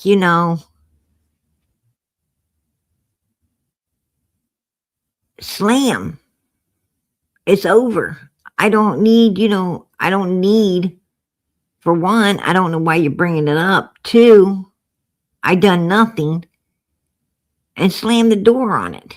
It's done. It's over. She ain't doing that. She's compulsively feeling this need to defend herself against something she said she didn't do, but she also needed to defend herself against something that she wanted to tell everyone that she was accused of. Who in the fuck goes around telling people that they were accused of that kind of shit anyway? I mean, I don't think that's something that most people would even talk about, right? Whether they're guilty or wasn't guilty. That is shit you just don't talk about. There's something up, something up with her. I think if I had to say, I would say that she was more guilty than not guilty, in my opinion, because I'll tell you why. If you took note, Don and Candus had a need. If you took note, they had a need to keep saying, Summer, we'll see her in the resurrection. They had a need to keep saying, well, probably not on this earth, but someday, meaning in heaven. They had a need to kind of tell the story without telling the story, without going to prison for it. You know what I'm saying? Like when Don and Candus came out and talked about, the boss selling a video recording for $500, for $5,000. It was like they had a need. They had this need to get that out there. They had the need to get it off their chest for one, and a need to maybe send a message that they got videos, to a message out there to some people to try to protect their asses, like they were sending that message. They have this need. And anytime someone has this need to keep talking about something that, that they should have no need to talk about stuff if you're innocent. What I'm saying is, if you're innocent, why talk about it? Why even talk about it? It seems like guilty people are the ones that need to keep bringing it up in order to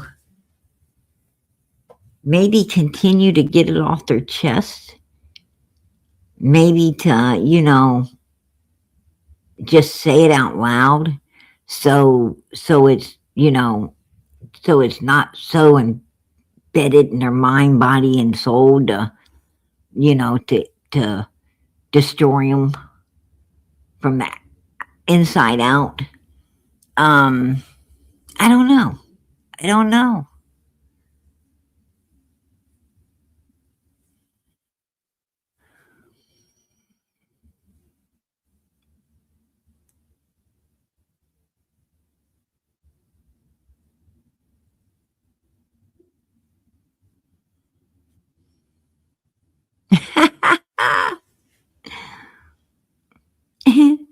Anna is so funny.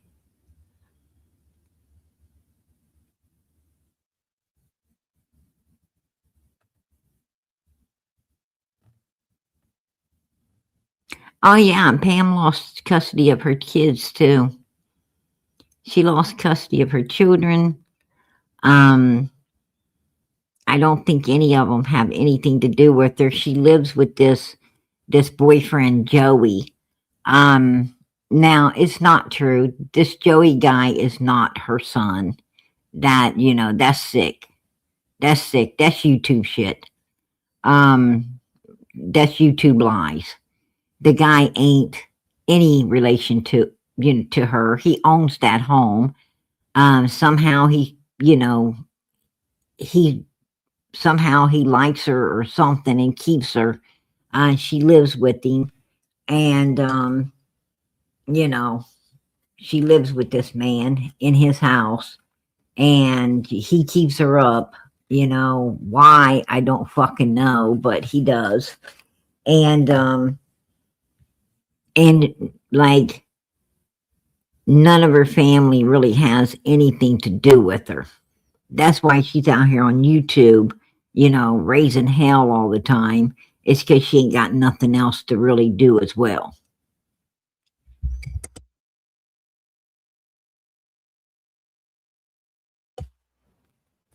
But she doesn't see any of her kids. Hey, good night, Texas Blue.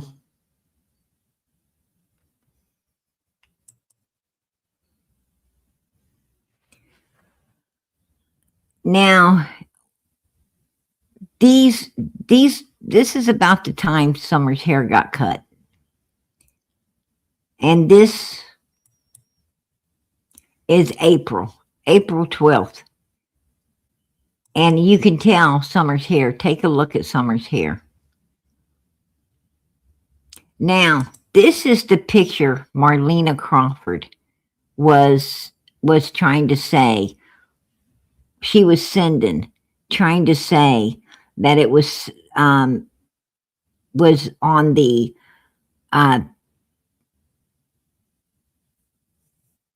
it would have been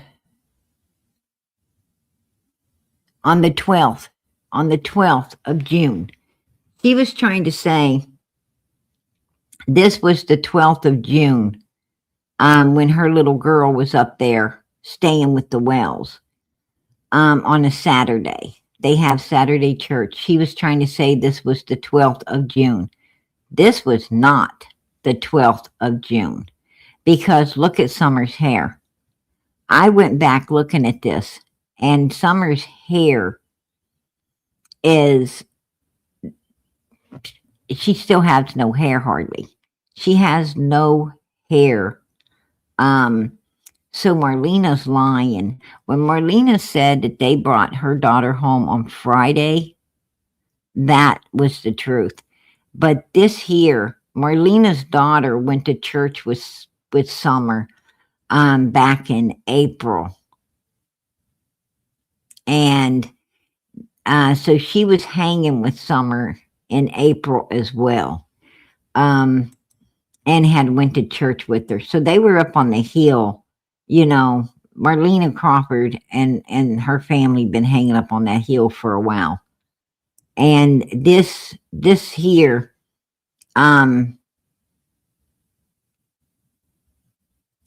this here is the wrong, this right here is the wrong date.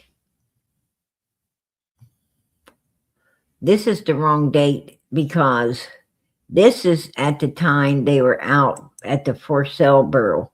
That was 18 days before Summer went missing. This is 18 days before little Summer went missing. And this is when Candus and them was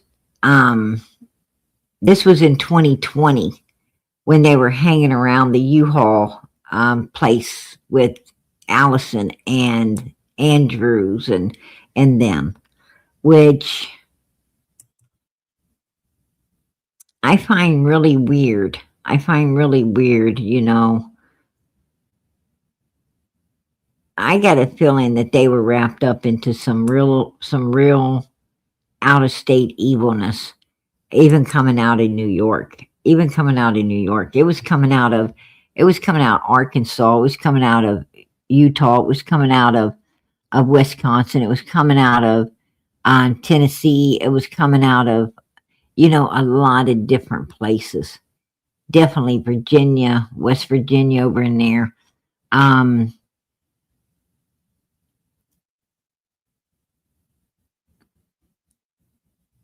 It is,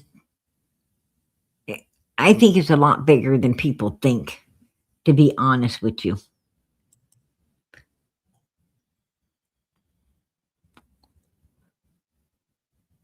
And these people all stay connected. They stay connected. They stay affiliated with one another.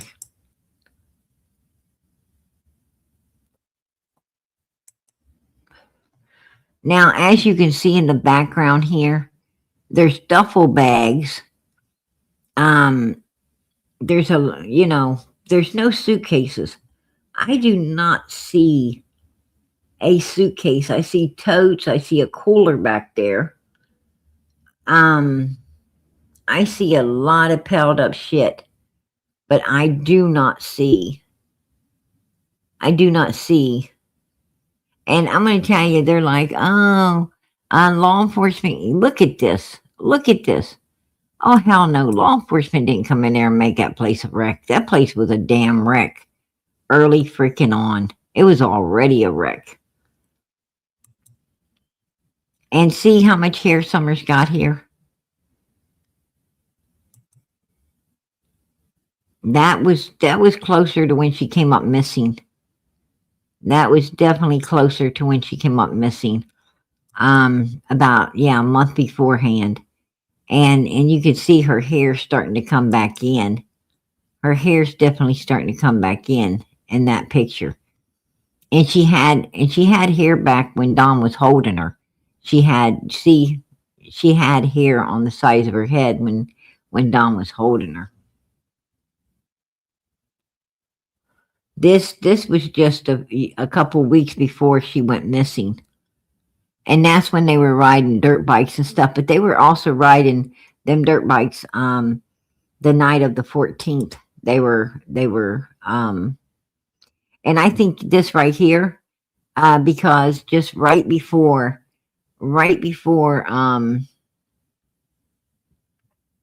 Summer came up missing, this is I think this is where Candus got the lie about Summer being in the, in that front area playing with her toys on the floor.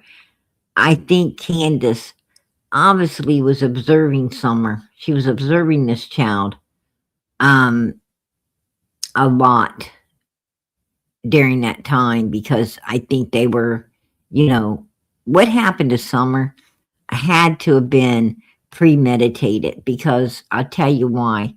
Domwell started driving Candus's vehicle for Starlink. He also fired his co-worker to blame everything on. I mean, you're not going to fire your co-worker to blame everything on and start driving a different vehicle for an extra alibi, if it ain't pre-planned. And I believe that Candus was really, observing Summer over that last few weeks. And, and this is one of the things that, and that's where she got, when she told people she was sitting right inside of here on the floor playing with her toys when I called her out to plant flowers and to, do all of this stuff. I think this is where she was getting it from.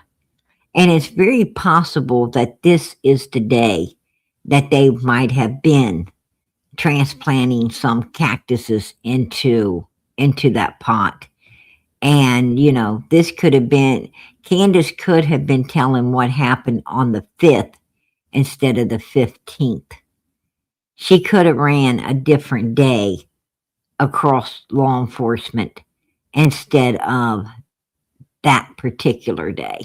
It sounds to me like that's what happened, because she's got a picture, of exactly what she was trying to say Summer was doing on the 15th.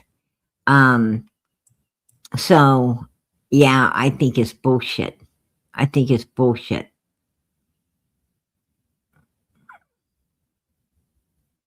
See, right here. This is on the 5th. This is definitely on the 5th. And she was trying to, and if you noticed, she said, because right here is where the boys were sitting. You see that chair right there and that table? That would have been where the boys would have been sitting on the 15th. And if you took note, Candus wanted to put Summer not here where the boys were and able to know whether she was there or not. Candus wanted to place Summer over in that other room where the boys wouldn't have been able to know if she was there or not on the 15th. They wouldn't have, because they didn't see her. They didn't ever see her get out of the car. They didn't ever see her, at all after they came out and took the groceries into the house. They just assumed she was still outside. And the only thing they were going off of is what Candus was telling them, because they had no memory of ever seeing her after they came to that vehicle and went back into the house.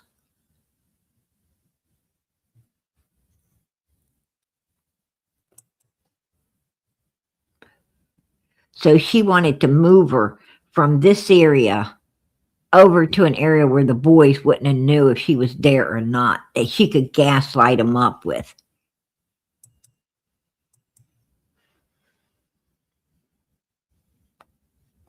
This was on the 7th. This here was on the 11th, which was on Friday. And Marlena's daughter was there. Summer was there. And Summer wasn't looking too good. She wasn't looking too good, but she wasn't looking too good back in April. Back in April, when at the church, she wasn't looking good as well. So something, was wrong, was, seriously wrong with Summer. I think she was deteriorating. And, Don and Candus didn't want to, they just didn't want to go to prison. They didn't want to go to prison. This was on the 15th, and as you can see,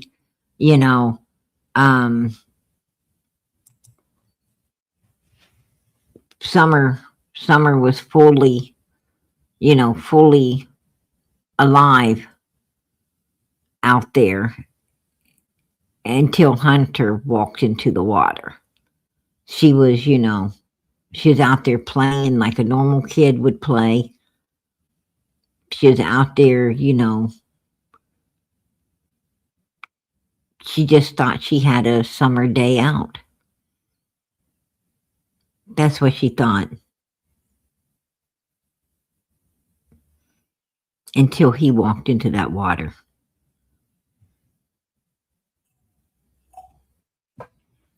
I don't think Summer's seen what was, what was coming. I don't think she saw it.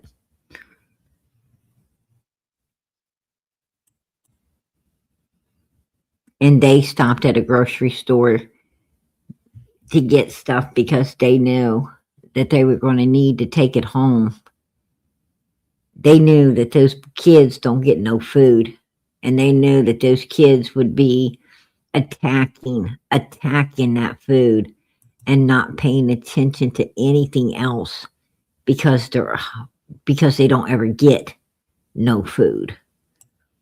And it would be very easy, to gaslight them up by bringing groceries home.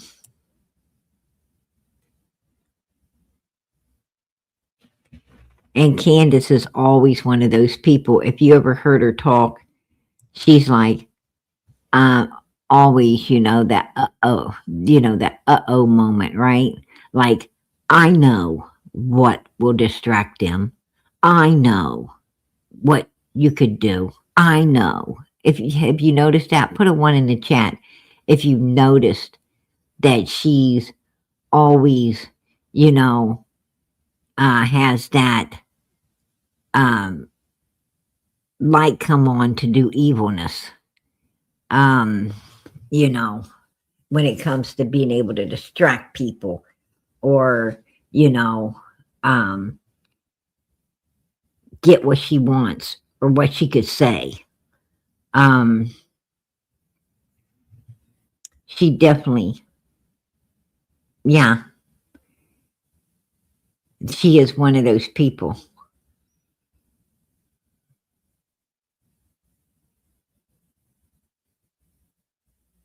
She definitely is. I know what we can do.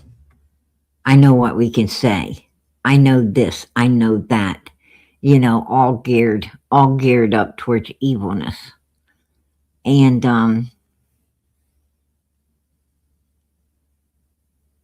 that baby didn't have a chance. That baby man did not have a chance. Most kids live with one evil person or another, but all the people ain't evil. Usually what I'm saying is usually the dad, like if the dad's abusive, the kids can hide behind mom. If mom's abusive, the kids can hide behind dad or grandma or grandpa. The kids always have somebody that's safe, to hide behind. In that household, they had no fucking body. Nobody. Like all the people in that house were evil. Grandma, mom, dad, the neighbors were evil. Like all these people were fucking the same. They're all, it was like a fucking horror movie, right? It was like one of those horror movies where, the whole town's fucking evil. And good people better not go through there because they're going to get got, right? It's just like really weird how all these damn people are evil as fuck.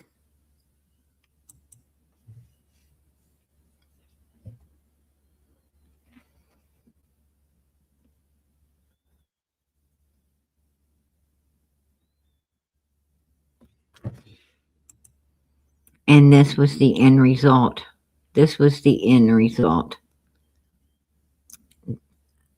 After, once they got back to Ben Hill Road, this was about 9 minutes away from Ben Hill Road. About 9 minutes before turning into Ben Hill. And depending on how fast you're moving. And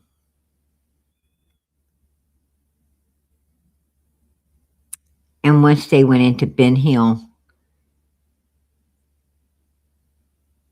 Road, that's this is the last time the boys saw their sister. This right here, coming out to get the groceries, was the last time they seen her. They just assumed she was up because Candus pulled her up. to get the milks. And they just assumed that she was going to be getting out of the vehicle. She didn't. And as you heard Candus come out of her own mouth, and I played it out of her own mouth, she said, I unbuckled Summer, and I told her to stay there. I was going to get her brothers. Why would you tell your daughter to stay in a fucking vehicle while you went to get the boys? Why would you tell her to stay there? If she was alive, you wouldn't have been telling her to stay there. If she was alive, you wouldn't have cared what she was doing. Matter of fact, if she was alive, you'd have made her run and get the boys because your lazy fucking ass wouldn't have done it. Just like if she was alive, she wouldn't have been in that school outfit. She'd have still been wet from swimming. Right?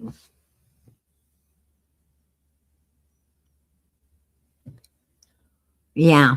You unbuckle a kid and you say, oh, you stay here? You stay here. I'm going to go get the boys to help pack in the groceries. That's bullshit. That's bullshit right there.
I'm going to tell you, during summer break, kids don't want to do no schooling. Kids just want to have fun. I don't make my kids do anything through the summer. You know, at the end of the year, we wrap it up and, you know, put it away. And I just let them have their summers free, you know, to be a kid. Just go be a kid. This is, you know, this is your time, your me time to, you know, to just do what you guys want to do. You know, that's what it's about. I don't I don't push no work on them or anything like that. It's just I don't do it.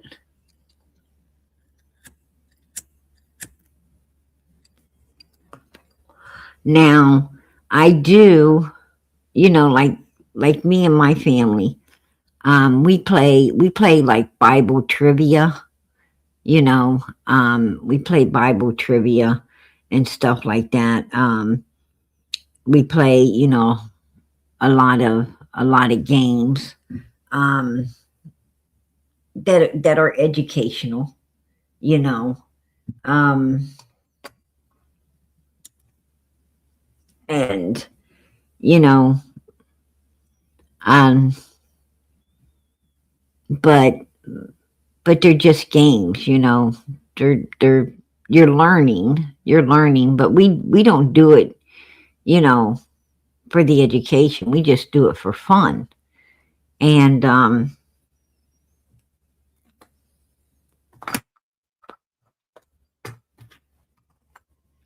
you know, and it don't feel like you're I mean, it keeps their mind sharp, but it don't feel like work. It doesn't feel like work. Did you guys hear Pam laugh? Did you hear her laugh when she when she thought about the woman and her daughter, did you guys hear that little chuckle come out of her? That was kind of fucking weird, if you ask me. I didn't like that.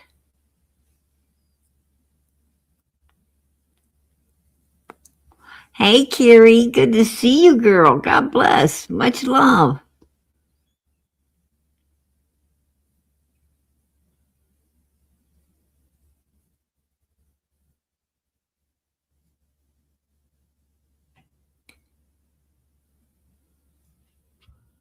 Right? Exactly, Karen. Exactly. That's what I'm talking about. That's exactly what I'm talking about.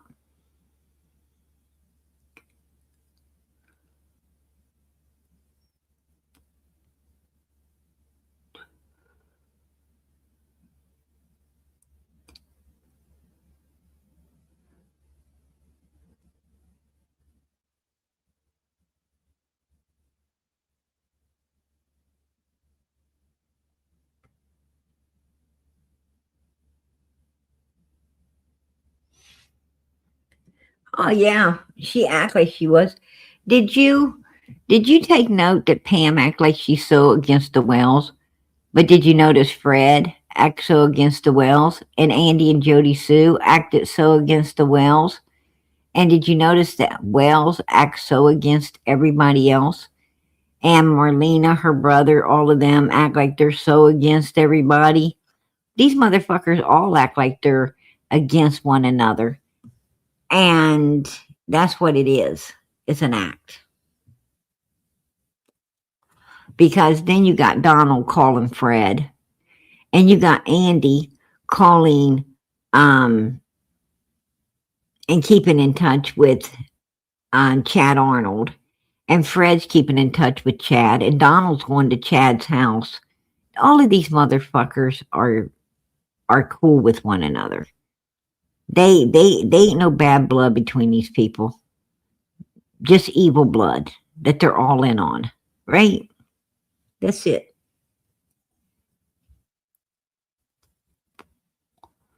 Oh yeah, at first they was trying to gaslight the hell out of us like they didn't know one another.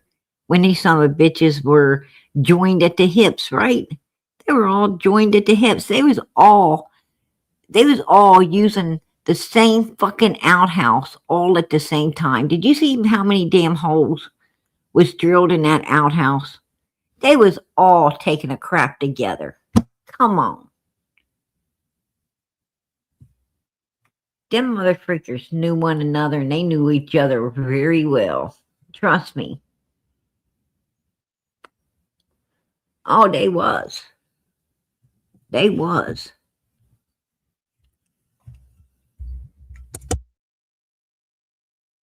I'm gonna tell you, Andy Bernard had a an outhouse made for fucking Siamese twins, right?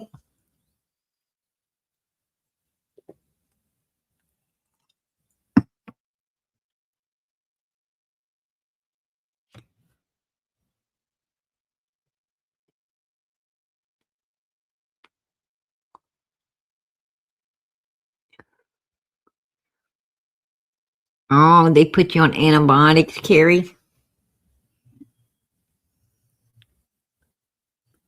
Yeah, and you want to take your antibiotics and then follow up with your dentist, whatever needs to be done, get it done, because um you can set up some bad teeth can unlive a person.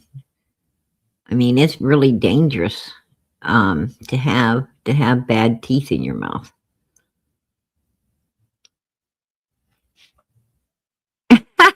Right, Mrs. Right, Miss Justice. That is the truth. That's a good one, girl. That's a good one. I like that. That is funny shit right there. Yeah, but I felt, you know, in Summer's case, we got to look at everything. We got to analyze everything. I mean, you know, this little girl's out there. She needs to be found. And the only way to get justice in that particular area is to find her. You know, they're trying to use her as an excuse not to prosecute. They're saying either find her or these people's going to get away with the fucking evil they did. So we must find her, right? We must get that gravesite looked into to find out if she's there or not. And then we can explore other options.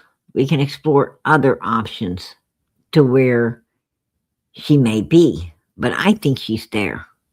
That's just my opinion, but I really think she's there.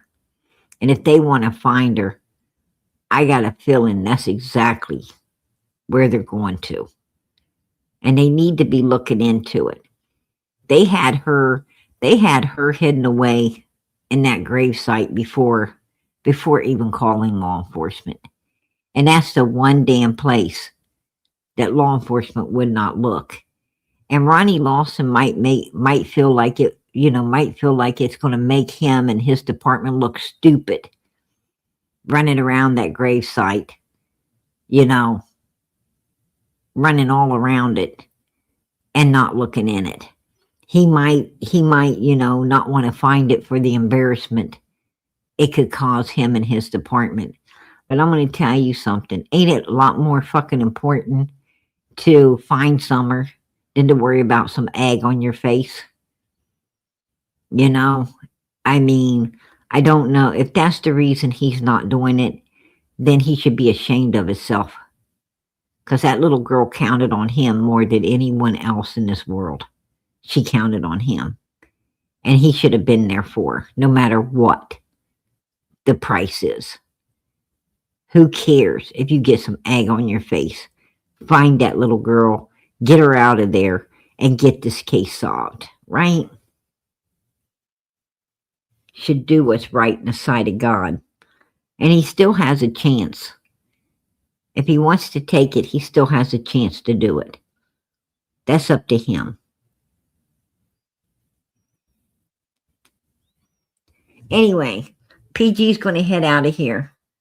I came in early, but I'm still going to go out late. Right? But I appreciate every one of you guys being here. I appreciate each and every last one of you, you know, always showing up to be a voice for the voiceless.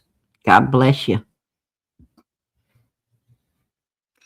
And keep those prayers going up for Summer Moon, Utah Wells. She counts on those prayers. And we all count on those prayers too.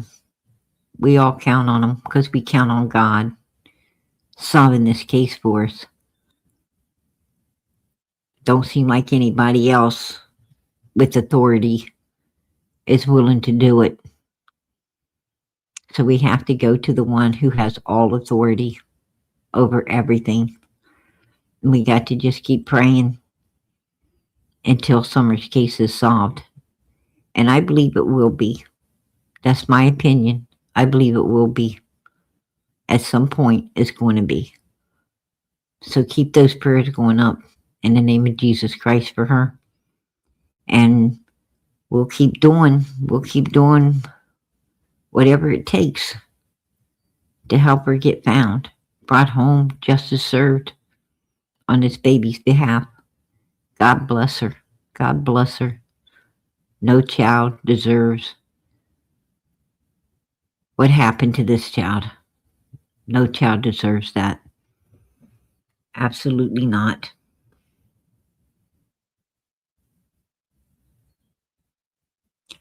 And keep those prayers going up for Michael Vaughn, Sebastian Rogers, Jack and Lily, Emmanuel, Genesis, Nancy, and keep them going up.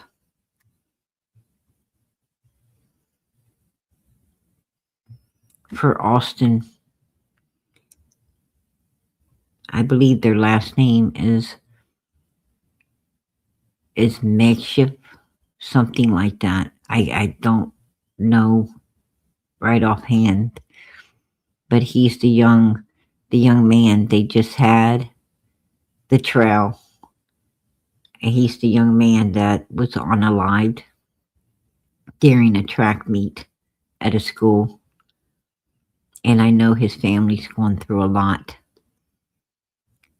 They lost their son. They lost their son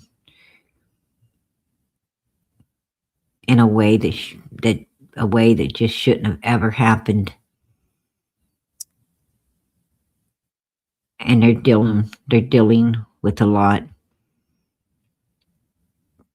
Austin passed away in his twin brother's arms. And his twin brother, 17 years old, just 17 years old, he had to watch his brother pass away in his arms. That's a lot for anyone to have to endure. So if you can keep them in your prayers, PG sure would appreciate it. They can use all the prayers they can get. May God some way, somehow, let them find some kind of peace, some kind of comfort in these trying times. I know there's nothing we could say to help.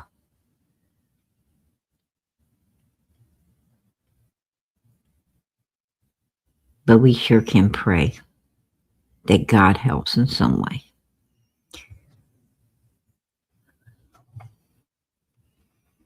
So, with that being said, keep the prayers going up for one another as well. Family that prays together stays together. And a family that prays together, well, good things come to all of us. When you got people praying for one another, nothing but blessings can flow. Let's keep them blessings flowing. Good night, everybody. God bless. Much love.